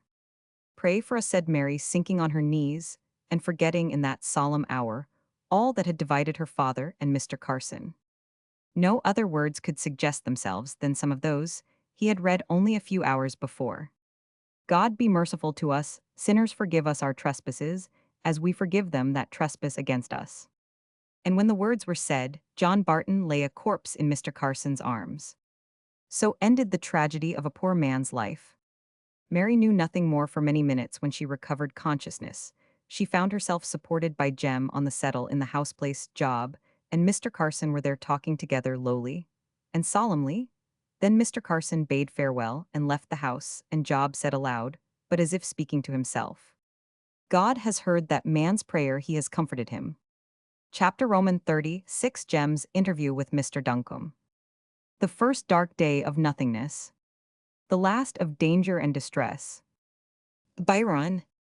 Although Mary had hardly been conscious of her thoughts, and it had been more like a secret instinct informing her soul than the result of any process of reasoning she had felt for some time, ever since her return from Liverpool, in fact, that for her father there was but one thing to be desired and anticipated, and that was death. She had seen that conscience had given the mortal wound to his earthly frame. She did not dare to question of the infinite mercy of God what the future life would be to him. Though at first desolate and stunned by the blow which had fallen on herself, she was resigned and submissive as soon as she recovered strength enough to ponder and consider a little. And you may be sure that no tenderness or love was wanting on Jem's part, and no consideration and sympathy on that of Job and Margaret to soothe and comfort the girl who now stood alone in the world as far as blood relations were concerned. She did not ask or care to know what arrangements they were making in whispered tones with regard to the funeral. She put herself into their hands with the trust of a little child glad to be undisturbed in the reveries and remembrances, which filled her eyes with tears and caused them to fall quietly down her pale cheeks. It was the longest day she had ever known in her life. Every charge and every occupation was taken away from her. But perhaps the length of quiet time thus afforded was really good, although its duration weighed upon her, for by this means she contemplated her situation in every light and fully understood that the morning's event had left her an orphan, and thus she was spared the pangs caused to us by the occurrence of death in the evening, just before we should naturally in the usual course of events lie down to slumber, for, in such case, worn out by anxiety, and it may be by much watching, our very excess of grief rocks itself to sleep before we have had time to realize its cause, and we waken with a start of agony like a fresh stab, to the consciousness of the one awful vacancy, which shall never while the world endures be filled again. The day brought its burden of duty to Mrs. Wilson. She felt bound by regard as well as by etiquette to go and see her future daughter-in-law, and by an old association of ideas perhaps of death with churchyards and churches with Sunday, she thought it necessary to put on her best, and latterly unused, clothes, the airing of which on a little clothes horse before the fire seemed to give her a not unpleasing occupation. When Jem returned home late in the evening, succeeding John Barton's death weary, and oppressed with the occurrences and excitements of the day, he found his mother busy about her mourning, and much inclined to talk. Although he longed for quiet, he could not avoid sitting down and answering her questions. "Well, Jem, he's gone at last, is he?" "Yes, how did you hear, mother?" "Oh, Job came over here and telled me on his way to the undertaker's. Did he make a fine end?" It struck Jem that she had not heard of the confession which had been made by John Barton on his deathbed. He remembered Job Legg's discretion, and he determined that if it could be avoided his mother should never hear of it. Many of the difficulties to be anticipated in preserving the secret would be obviated if he could induce his mother to fall into the plan he had named to Mary of emigrating to Canada. The reasons which rendered this secrecy desirable related to the domestic happiness he hoped for. With his mother's irritable temper, he could hardly expect that all allusion to the crime of John Barton would be forever restrained from passing her lips, and he knew the deep trial such references would be to Mary. Accordingly, he resolved as soon as possible in the morning to go to Job and beseech his silence. He trusted that secrecy in that quarter, even if the knowledge had been extended to Margaret, might be easily secured.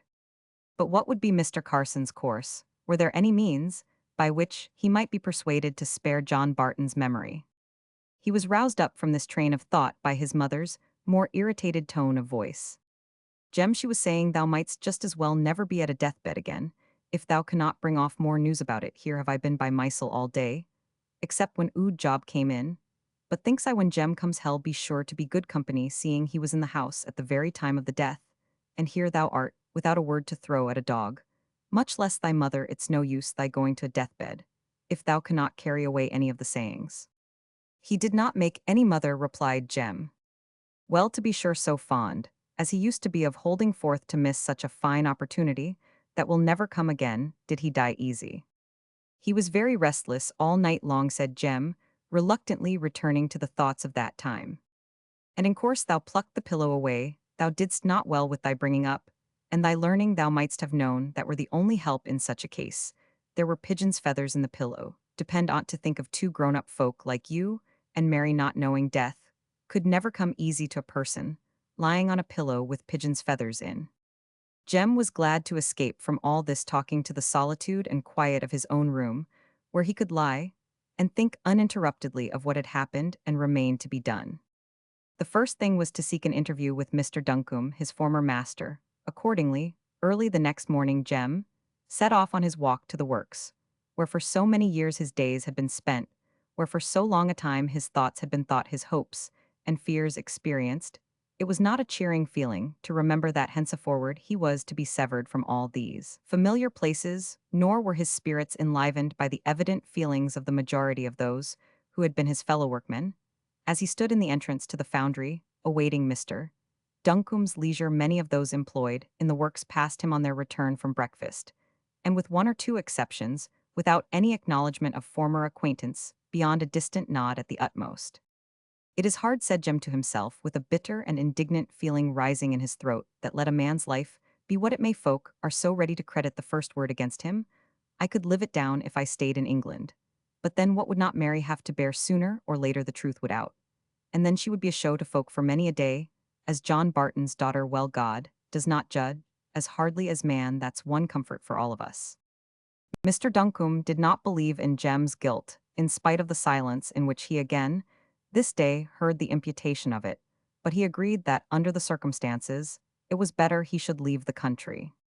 We have been written to by government, as I think I told you before, to recommend an intelligent man, well acquainted with mechanics as instrument maker to the agricultural college. They are establishing at Toronto in Canada. It is a comfortable appointment house, Lindand. A good percentage on the instruments made. I will show you the particulars if I can lay my hand on the letter, which I believe I must have left at home. Thank you, sir, no need for seeing the letter to say ill. Accept it, I must leave Manchester, and id as lief quit England at once when I am about it. Of course government will give you your passage. Indeed, I believe an allowance would be made for a family, if you had one, but you are not a married man, I believe. No, sir, but Jem hung back from a confession with the awkwardness of a girl. But, said Mr. Duncombe, smiling, you would like to be a married man, before you go, I suppose, Wilson? If you please, sir, and there's my mother too, I hope shall go with us, but I can pay her passage, no need to trouble government. Nay, nay, ill write today and recommend you, and say that you have a family of 2 Thale, never ask if the family goes upwards or downwards. I shall see you again before you sail, I hope, Wilson, though I believe Thale not allow you long to wait. Come to my house. Next time y'all find it pleasanter, I dare say. These men are so wrong-headed, keep up your heart. Jem felt that it was a relief to have this point settled, and that he need no longer weigh reasons for and against his emigration. And with his path growing clearer and clearer before him, the longer he contemplated it, he went to see Mary, and if he judged it fit to tell her what he had decided upon, Margaret was sitting with her. Grandfather wants to see you, said she to Jem on his entrance. And I want to see him, replied Jem, suddenly remembering his last night's determination to enjoin secrecy on job leg. So he hardly stayed to kiss poor Mary's sweet woebegone face, but tore himself away from his darling, to go to the old man who awaited him impatiently. I've gotten a note from Mr. Carson, exclaimed Job the moment he saw Jem, and Manalive, he wants to see thee and me for sure, there's no more mischief up. Is there, said he, looking at Jem, with an expression of wonder. But if any suspicion mingled for an instant with the thoughts that crossed Job's mind, it was immediately dispelled by Jem's honest, fearless, open countenance. I can't guess what he's wanting, poor old chap, answered he. May be there's some point he's not yet satisfied on, May, but it's no use guessing, let's be off. It wouldn't be better for thee to be scarce, a bit, would it, and leave me to go and find out what's up? He has perhaps getten some crotchet into his head, thou'rt an accomplice, and is laying a trap for thee. I'm not afeard, said Jem, I've done not wrong, and no not wrong about yon poor dead lad, though ill own. I had evil thoughts, once on a time, folk can't mistake long if once they'll search into the truth, ill go, and give the old gentleman all the satisfaction in my power now. It can injure no one, id my own reasons for wanting to see him besides, and it all falls in right enough for me. Job was a little reassured by Jem's boldness, but still, if the truth must be told, he wished the young man would follow his advice and leave him to sound Mr. Carson's intentions. Meanwhile, Jane Wilson had donned her Sunday suit of black and set off on her errand of condolence. She felt nervous and uneasy at the idea of the moral sayings and texts which she fancied were expected from visitors on occasions like the present, and prepared many a good set speech as she walked towards the house of mourning. As she gently opened the door, Mary, sitting idly by the fire, caught a glimpse of Hero, Jem's mother off, the early friend of her dead parents off, the kind minister, to many a little want in days of childhood, and rose, and came and fell about her neck with many a sob and moan, saying, "Oh, he's gone, dead, all dead, and I am left alone." Poor wench, poor wench, said Jane Wilson, tenderly kissing her, thou'rt not alone, so do not take on so ill, say not of him, who's above, for thou know'st he is ever the orphan's friend. But think on Jem, nay, Mary dear, think on me. I am but a frabbit woman at times, but I've a heart within me through all my temper, and thou shalt be as a daughter henceforward as mine own ewe lamb. Jem shall not love thee better in his way than I will in mine. And thou'lt bear with my turns, Mary, knowing that in my soul God sees the love that shall ever be then, If thou'lt take me for thy mother, and speak no more of being alone. Mrs. Wilson was weeping herself long before she had ended this speech, which was so different to all she had planned to say. And from all the formal piety she had laid in store for the visit, for this was heart's piety, and needed no garnish of texts to make it true religion, pure and undefiled. They sat together on the same chair, their arms encircling each other. They wept for the same dead, they had the same hope and trust, and overflowing love in the living. From that time forward hardly a passing cloud dimmed the happy confidence of their intercourse. Even by Jem would his mother's temper sooner be irritated than by Mary. Before the latter, she repressed her occasional nervous ill humor, till the habit of indulging it was perceptibly decreased. Years afterwards, in conversation with Jem, he was startled by a chance expression which dropped from his mother's lips. It implied a knowledge of John Barton's crime. It was many a long day since they had seen any Manchester people who could have revealed the secret, if indeed it was known in Manchester, against which Jem had guarded in every possible way, and he was led to inquire first as to the extent, and then as to the source of her knowledge. It was Mary herself who had told all. For on the morning to which this chapter principally relates, as Mary sat weeping, and as Mrs. Wilson comforted her by every tenderest word and caress, she revealed to the dismayed and astonished Jane the sting of her deep sorrow, the crime which stained her dead father's memory. She was quite unconscious that Jem had kept it secret from his mother. She had imagined it bruited abroad, as the suspicion against her lover had been so word after word dropped from her lips. In the supposition that Mrs. Wilson knew all, had told the tale, and revealed the cause of her deep anguish deeper than is ever caused by death alone. On large occasions like the present, Mrs. Wilson's innate generosity came out. Her weak and ailing frame imparted its irritation to her conduct in small things and daily trifles, but she had deep and noble sympathy with great sorrows, and even at the time that Mary spoke, she allowed no expression of surprise or horror to escape her lips. She gave way to no curiosity as to the untold details.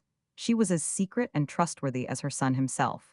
And if in years to come her anger was occasionally excited against Mary, and she on rare occasions yielded to ill temper against her daughter-in-law, she would upbraid her for extravagance or stinginess or overdressing or underdressing or too much mirth or too much gloom. But never in her most uncontrolled moments did she allude to any one of the circumstances relating to Mary's flirtation with Harry Carson or his murderer. And always when she spoke of John, Barton named him with the respect due to his conduct before the last miserable guilty month of his life. Therefore it came like a blow to Jem, when after years had passed away, he gathered his mother's knowledge of the whole affair from the day when he learnt, not without remorse, what hidden depths of self-restraint she had in her soul. His manner to her, always tender and respectful, became reverential. And it was more than ever a loving strife between him and Mary, which should most contribute towards the happiness of the declining years of their mother. But I am speaking of the events which have occurred only lately, while I have yet many things to tell you that happened 6 or 7 years ago. Chapter Roman 37 details connected with the murder.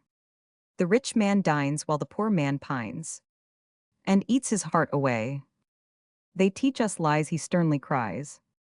Would brothers do as they? The dream.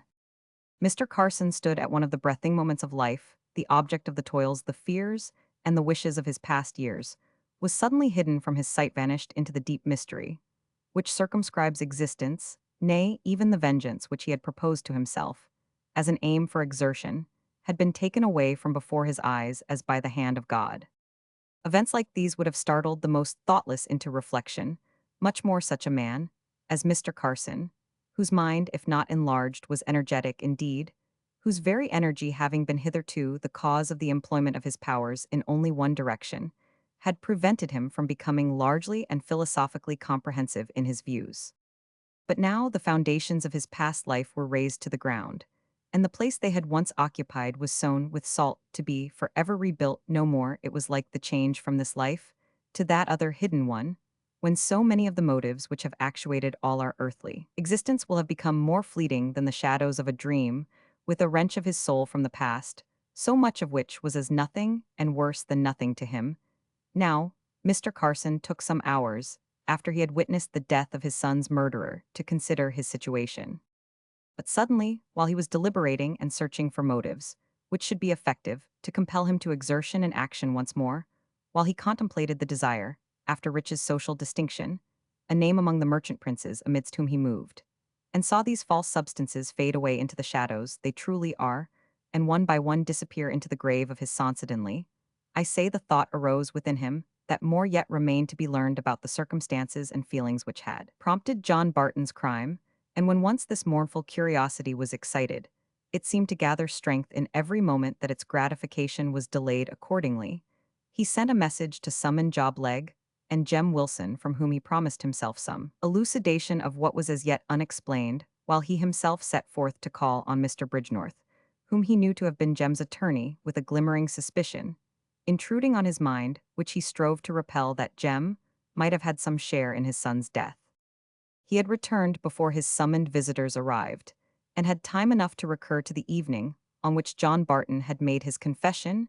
He remembered with mortification how he had forgotten his proud reserve and his habitual concealment of his feelings, and had laid bare his agony of grief in the presence of these two men who were coming to see him by his desire, and he entrenched himself behind stiff barriers of self-control, through which he hoped no appearance of emotion would force its way in the conversation he anticipated. Nevertheless, when the servant announced that two men were there by appointment to speak to him, and he had desired that they might be shown into the library, where he sat, any watcher might have perceived by the trembling hands and shaking head, not only how much he was aged by the occurrences of the last few weeks, but also how much he was agitated at the thought of the impending interview. But he so far succeeded in commanding himself at first as to appear to Jem, Wilson, and Job Legh one of the hardest and most haughty men they had ever spoken to, and to forfeit all the interest which he had previously excited in their minds by his unreserved display of deep and genuine feeling. When he had desired them to be seated, he shaded his face with his hand for an instant before speaking. "I have been calling on Mr. Bridgenorth this morning," said he at last, "as I expected he can give me but little satisfaction on some points, respecting the occurrence on the 18th of last month, which I desire to have cleared up. Perhaps you too can tell me what I want to know. As intimate friends of Barton's, you probably know, or can conjecture a good deal. Have no scruple as to speaking the truth. What you say in this room shall never be named again by me. Besides, you are aware that the law allows no one to be tried twice for the same offense." He stopped for a minute, for the mere act of speaking was fatiguing to him after the excitement of the last few weeks. Job Legh took the opportunity of speaking. "I am not going to be affronted either for myself or Jem at what you've just now been saying about the truth. You don't know us, and there's an end on't, only it's as well for folk to think others good and true, until they're a proved contrary. Ask what you like, sir, ill answer for it. Well, either tell truth or hold our tongues." "I beg your pardon," said Mr. Carson, slightly bowing his head. "What I wished to know was," referring to a slip of paper he held in his hand, and shaking so much he could hardly adjust his glasses to his eyes, "whether you, Wilson, can explain how Barton came possessed of your gun. I believe you refused this explanation to Mr. Bridgenorth." "I did, sir. If I had said what I knew then, I saw it would criminate Barton, and so I refused telling aught to you, sir. Now I will tell everything and anything, only it is but little. The gun was my father's before it was mine, and long ago he and John Barton had a fancy for shooting at the gallery, and they used always to take this gun and brag that though it was old-fashioned it was sure." Jem saw with self-upbraiding pain how Mr. Carson winced at these last words, but at each irrepressible and involuntary evidence of feeling the hearts of the two men warmed towards him, Jem went on speaking.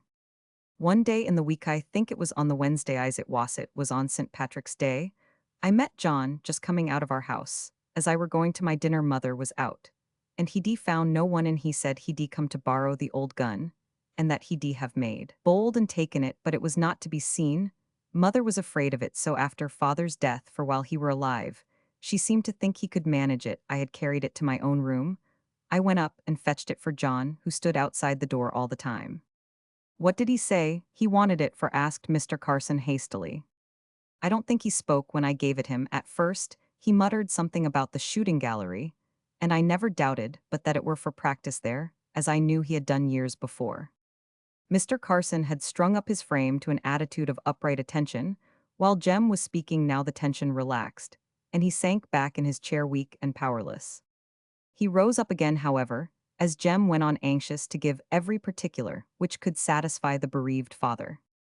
"I never knew for what he wanted the gun, till I was taken up high, Do not know yet why he wanted it. No one would have had me get out of the scrape by implicating an old friend, me father's old friend, and the father of the girl I loved, so I refused to tell Mr. Bridgenorth aught about it, and would not have named it now to anyone but you.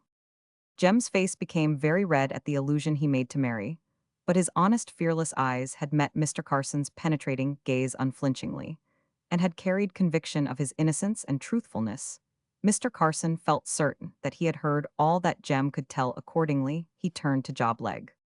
You were in the room the whole time, while Barton was speaking to me, I think. Yes, sir, answered Job. Y'all excuse my asking plain and direct questions. The information I am gaining is really a relief to my mind. I don't know how. But it is will you tell me if you had any idea of Barton's guilt in this matter before. None would ever so help me God, said Job solemnly. To tell truth, and axing your forgiveness, Jem, I had never got quite shut of the notion that Jem here had done it. At times, I was as clear of his innocence as I was of my own, and whenever I took to reasoning about it, I saw he could not have been the man that did it. Still, I never thought of Barton. And yet by his confession, he must have been absent at the time, said Mr. Carson, referring to his slip of paper. I, and for many a day after, I can't rightly say how long, but still you see one's often blind to many a thing that lies right under one's nose, till it's pointed out. Until I heard what John Barton had to say yon night, I could not have seen what reason he had for doing it, while in the case of Jem, anyone who looked at Mary Barton might have seen a cause for jealousy clear enough. Then you believe that Barton had no knowledge of my son's unfortunate. He looked at Jem of his attentions to Mary Barton. This young man, Wilson, had heard of them, you see. The person who told me said clearly she neither had nor would tell. Mary's father, interposed Jem. I don't believe he'd ever heard of it. He weren't a man to keep still in such a matter if he had. Besides, said Job, the reason he gave on his deathbed, so to speak, was enough specially to those who knew him. You mean his feelings regarding the treatment of the workmen by the masters. You think he acted from motives of revenge, in consequence of the part my son had taken in putting down the strike. Well, sir, replied Job, it's hard to say. John Barton was not a man to take counsel with people, nor did he make many words about his doings. So I can only judge from his way of thinking and talking in general, never having heard him breathe a syllable concerning this matter. In particular, you see he were sadly put about to make great riches and great poverty square with Christ's gospel. Job paused in order to try and express what was clear enough in his own mind, as to the effect produced on John Barton by the great and mocking contrasts presented by the varieties of human condition. Before he could find suitable words to explain his meaning, Mr. Carson spoke. You mean he was an Owenite, all for equality and community of goods, and that kind of absurdity? No, no, John Barton was no fool. No need to tell him that we're all men equal tonight. Some would get the start by rising an hour earlier tomorrow. Nor yet did he care for goods nor wealth, no man, less so that he could get daily bread for him and his. But what hurt him sore and rankled in him as long as I knew him, and sir, it rankles in many a poor man's heart, far more than the want of any creature comforts, and puts a sting into starvation itself, was that those who wore finer clothes and eat better food, and had more money in their pockets, kept him at arm's length, and cared not whether his heart was sorry or glad, whether he lived or died, whether he was bound for heaven or hell. It seemed hard to him that a heap of gold should part him, and his brother so far asunder, for he was a loving man, before he grew mad with seeing such as he was slighted, as if Christ himself had not been poor at one time. I've heard him say he felt kindly towards every man, rich or poor, because he thought they were all men alike. But latterly, he grew aggravated with the sorrows and suffering that he saw, and which he thought the masters might help if they would. That's the notion you've all of you got, said Mr. Carson. Now how in the world can we help it? We cannot regulate the demand for labor. No man, or set of men, can do it. It depends on events which God alone can control. When there is no market for our goods, we suffer just as much as you can do. Not as much, I'm sure, sir, though I'm not given to political economy. I know that much I'm wanting in learning, I'm aware. But I can use my eyes. I never see the masters getting thin and haggard for want of food. I hardly ever see them making much change in their way of living, though I don't doubt they've got to do it in bad times. But it's in things for show they cut short, while for such as me, it's in things for life we've to stint for sure, sir. Y'all own it's come to a hard pass, when a man would give aught in the world for work to keep his children from starving, and can't get a bit if he's ever so willing to labor. I am not up to talking, as John Barton would have done, but that's clear to me at any rate. My good man, just listen to me. Two men live in solitude. One produces loaves of bread, the other coats her. What you will now, would it not be hard if the bread producer were forced to give bread for the coats, whether he wanted them or not, in order to furnish employment to the other? That is the simple form of the case. You've only to multiply the numbers. There will come times of great changes in the occupation of thousands, when improvements in manufactures and machinery are made. It's all nonsense talking. It must be so. Job Legh pondered a few moments. It's true, it was a sore time for the handloom weavers when power looms came in them. Newfangled things make a man's life like a lottery. And yet ill never misdoubt that power looms and railways and all such like inventions are the gifts of God. I have lived long enough to see that it is part of his plan to send suffering to bring out a higher good. But surely it's also part of his plan that as much of the burden of the suffering as can be should be lightened by those whom it is his pleasure to make happy and content in their own circumstances. Of course, it would take a deal more thought and wisdom than me or any other man has to settle out of hand how this should be done. But I am clear about this. When God gives a blessing to be enjoyed, he gives it with a duty to be done, and the duty of the happy is to help the suffering to bear their woe. Still, facts have proved and are daily proving how much better it is for every man to be independent of help and self-reliant, said Mr. Carson thoughtfully. You can never work facts as you would fixed quantities, and say given two facts, and the product is so, and so. God has given men feelings and passions, which cannot be worked into the problem, because they are forever changing and uncertain. God has also made some weak not in any one way, but in all. One is weak in body, another in mind, another in steadiness of purpose, a fourth can't tell right from wrong, and so on. Or if he can tell the right, he wants strength to hold by it. Now to my thinking them that is strong in any of God's gifts is meant to help the weak. Paying to the facts, I ask your pardon, sir. I can't rightly explain the meaning that is in me. I am like a tap as want run, but keeps letting it out drop by drop, so that you've no notion of the force of what's within. Job looked and felt very sorrowful at the want of power in his words, while the feeling within him was so strong and clear. What you say is very true, no doubt, replied Mr. Carson. But how would you bring it to bear upon the master's conductin? My particular case, added he gravely. I'm not learned enough to argue. Thoughts come into my head that I'm sure are as true as gospel, though maybe they don't follow each other like the Q.E. Roman 500 of a proposition. The masters has it on their own consciencio. Have it on yours, sir, to answer for to God whether you've done and are doing all in your power to lighten the evils that seem always to hang on the trades by which you make your fortunes. It's no business of mine, thank God. John Barton took the question in hand, and his answer to it was no. Then he grew bitter and angry and mad. And in his madness he did a great sin and wrought a great woe, and repented him with tears as of blood, and will go through his penance humbly and meekly in t'other place. Ill be bound I never seed such bitter repentance as his that last night.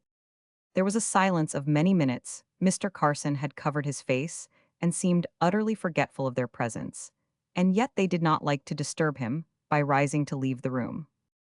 At last he said, without meeting their sympathetic eyes, "Thank you both for coming and for speaking candidly to me. I fear, Legh, neither you nor I have convinced each other as to the power or want of power in the masters to remedy the evils the men complain of. I am loth to vex you, sir, just now, but it was not the want of power I was talking on. What we all feel sharpest is the want of inclination to try and help the evils which come like blights at times over the manufacturing places, while we see the masters can stop work and not suffer. If we saw the masters try for our sakes to find a remedy, even if they were long about even if they could find no help, and at the end of all could only say, poor fellows, our hearts are sore for ye, we've done all we could, and can't find a cure. Bear up like men through bad times, no one knows till they've tried what power of bearing lies in them, if once they believe that men are caring for their sorrows, and will help if they can. If fellow creatures can give naught but tears and brave words, we take our trials straight from God, and we know enough of his love to put ourselves blind into his hands. You say our talk has done no good. I say it has. I see the view you take of things from the place where you stand. I can remember that when the time comes for judging you, I shan't think any longer, does he act right on my views of a thing, but does he act right on his own? It has done me good in that way. I am an old man, and may never see you again, but pray for you, and think on you and your trials, both of your great wealth and of your son's cruel death. many and many a day to come, and ill ask God to bless both to you now, and for evermore amen farewell. Jem had maintained a manly and dignified reserve ever since he had made his open statement of all he knew. Now both the men rose and bowed low, looking at Mr. Carson, with the deep human interest. They could not fail to take in one who had endured and forgiven a deep injury, and who struggled hard, as it was evident he did, to bear up like a man under his affliction. He bowed low in return to them, then he suddenly came forward and shook them by the hand, and thus without a word more they parted. There are stages in the contemplation and endurance of great sorrow, which endow men with the same earnestness and clearness of thought that in some of old took the form of prophecy to those who have large capability of loving and suffering, united with great power of firm endurance. There comes a time in their woe when they are lifted out of the contemplation of their individual case into a searching inquiry into the nature of their calamity, and the remedy, if remedy there be, which may prevent its recurrence to others as well as to themselves. Hence the beautiful noble efforts which are from time to time brought to light, as being continuously made by those who have once hung on the cross of agony, in order that others may not suffer, as they have done. One of the grandest ends, which sorrow can accomplish, the suffer wrestling with God's messenger, until a blessing is left behind not for one alone, but for generations.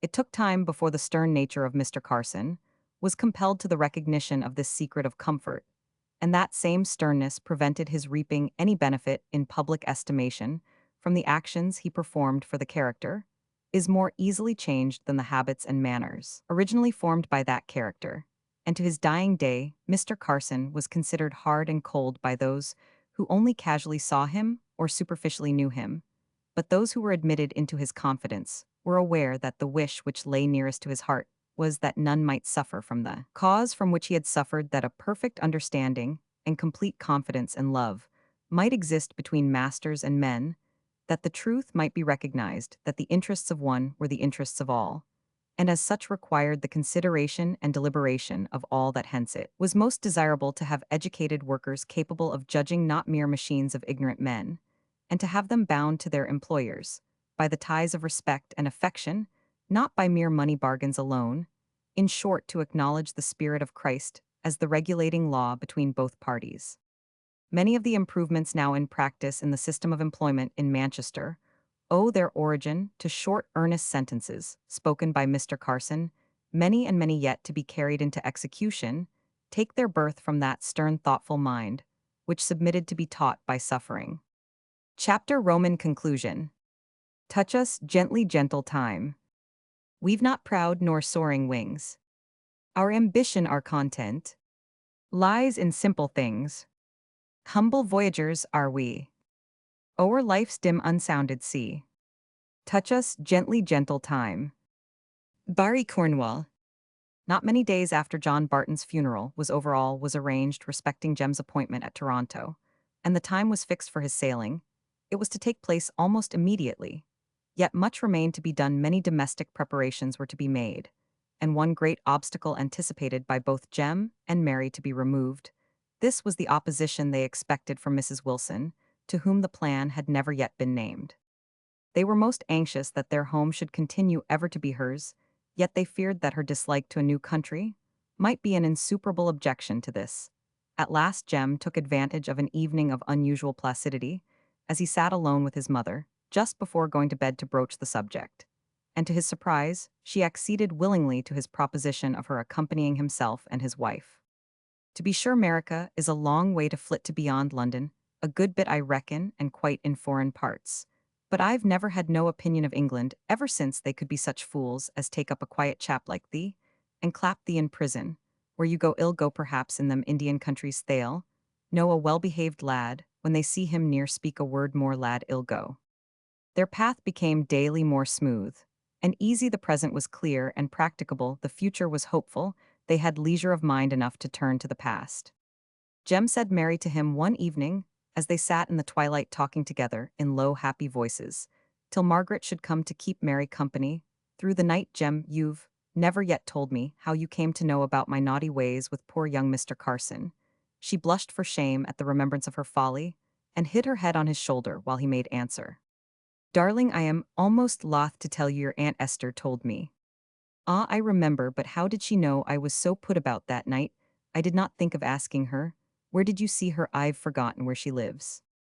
Mary said all this in so open and innocent a manner that Jem felt sure she knew not the truth respecting Esther, and he half hesitated to tell her. At length he replied, "Where did you see Esther lately? When tell me, love, for you've never named it before, and I can't make it out."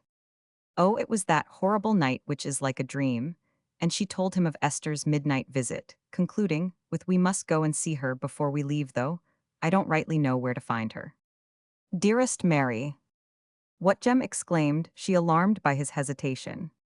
"Your poor Aunt Esther has no homishes, one of them miserable creatures that walk the streets," and he in his turn told of his encounter with Esther with so many details that Mary was forced to be convinced, although her heart rebelled against the belief. "Jem lad," said she vehemently, "we must find her out, we must hunt her up." She rose, as if she was going on the search there, and then, "What could we do, darling?" asked he fondly, restraining her. "Do? Why, what could we not do if we could but find her? She's none so happy in her ways, think ye, but what shed turn from them. If anyone would lend her a helping hand, don't hold me, Jem. This is just the time for such as her to be out, and who knows but what I might find her close at hand. Stay, Mary, for a minute. I'll go out now, and search for her, if you wish, though it's but a wild chase. You must not go. It would be better to ask the police tomorrow. But if I should find her, how can I make her come with me? Once before she refused, and said she could not break off her drinking ways, come what might." "You never will persuade her if you fear and doubt," said Mary in tears. "Hope yourself, and trust to the good that must be in her. Speak to Thatch has it in her yet. Oh, bring her home, and we will love her so well, make her good." "Yes," said Jem, catching Mary's sanguine spirit, "she shall go to America with us, and well help her to get rid of her sins. I'll go now, my precious darling. And if I can't find her, it's but trying the police tomorrow. Take care of your own sweet self, Mary," said he, fondly kissing her before he went out. It was not to be. Jem wandered far and wide that night, but never met Esther. The next day he applied to the police, and at last they recognized under his description of her a woman known to them under the name of the Butterfly, from the gaiety of her dress a year or two ago. By their help, he traced out one of her haunts, a low lodging house behind Peter Street. He and his companion, a kind-hearted policeman, were admitted suspiciously enough by the landlady, who ushered them into a large garret, where 20 or 30 people of all ages and both sexes lay, and dozed away the day, choosing the evening and night for their trades of beggary, thieving, or prostitution. "I know the Butterfly was here," said she, looking round. "She came in the night before last, and said she had not a penny to get a place for shelter, and that if she was far away in the country she could steal aside and die in a copse or a clough like the wild animals, but here the police would let no one alone in the streets, and she wanted a spot to die in peace. It's a queer sort of peace we have here. But that night the room was uncommon empty, and I am not a hard-hearted woman. I wish I were. I could ha' made a good thing out of it afore this, if I were harder, so I sent her up, but she's not here now, I think."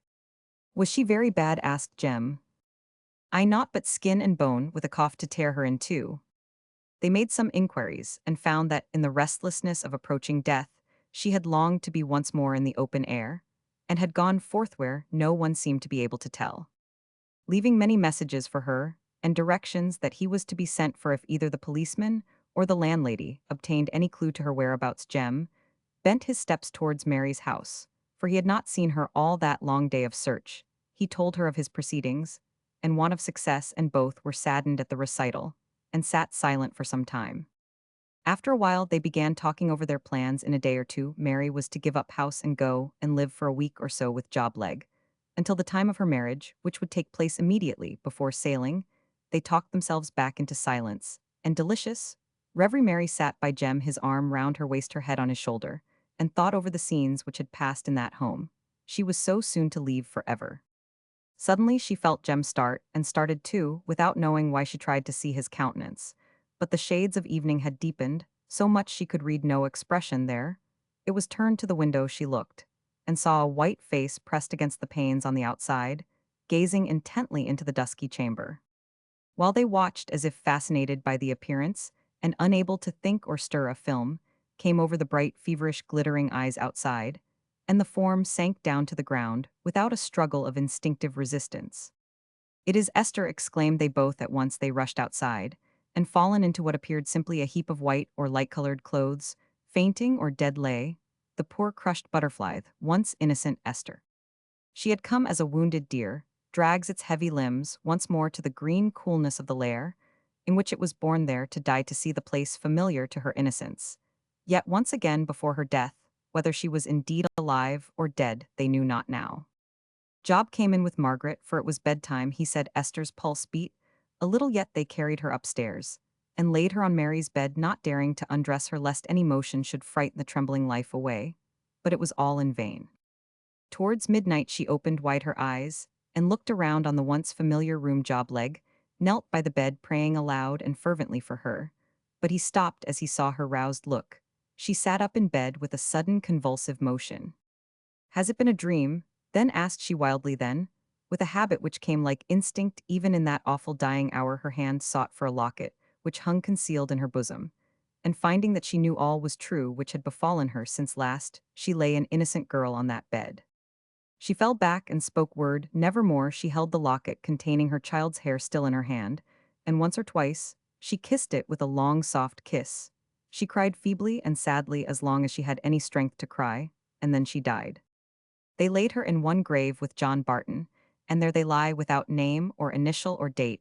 Only, this verse is inscribed upon the stone, which covers the remains of these two wanderers. Psalm Roman 103 Roman 5, for he will not always chide, neither will he keep his anger forever.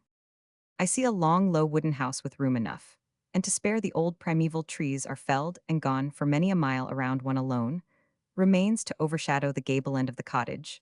There is a garden around the dwelling, and far beyond, that stretches an orchard. The glory of an Indian summer is over all, making the heart leap at the sight of its gorgeous beauty. At the door of the house looking towards the town stands Mary, watching for the return of her husband from his daily work, and while she watches she listens smiling. Clap hands, daddy comes, with his pocket full of plums, and a cake for Johnny. Then comes a crow of delight from Johnny, then his grandmother carries him to the door, and glories in seeing him, resist his mother's blandishments to cling to her. English letters, 'twas that made me so late. Oh, Jem, Jem, don't hold them so tight, what do they say? Why, some good news come, give a guess what it is. Oh, tell me, I cannot guess, said Mary. Then you give it up, do you? What do you say, mother? Jane Wilson thought a moment. Will and Margaret are married, asked she. Not exactly, but very near. The old woman has twice the spirit of the young one. Come, Mary, give a guess. He covered his little boy's eyes with his hands for an instant significantly, till the baby pushed them down, saying in his imperfect way, "Can't see." There now, Johnny can see, do you guess, Mary?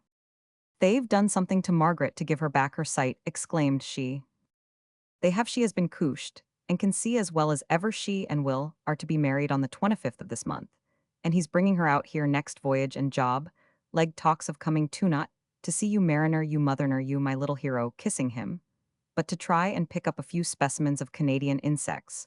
Will says all the compliment is to the earwigs, you see, mother. Dear Job leg, said Mary softly and seriously.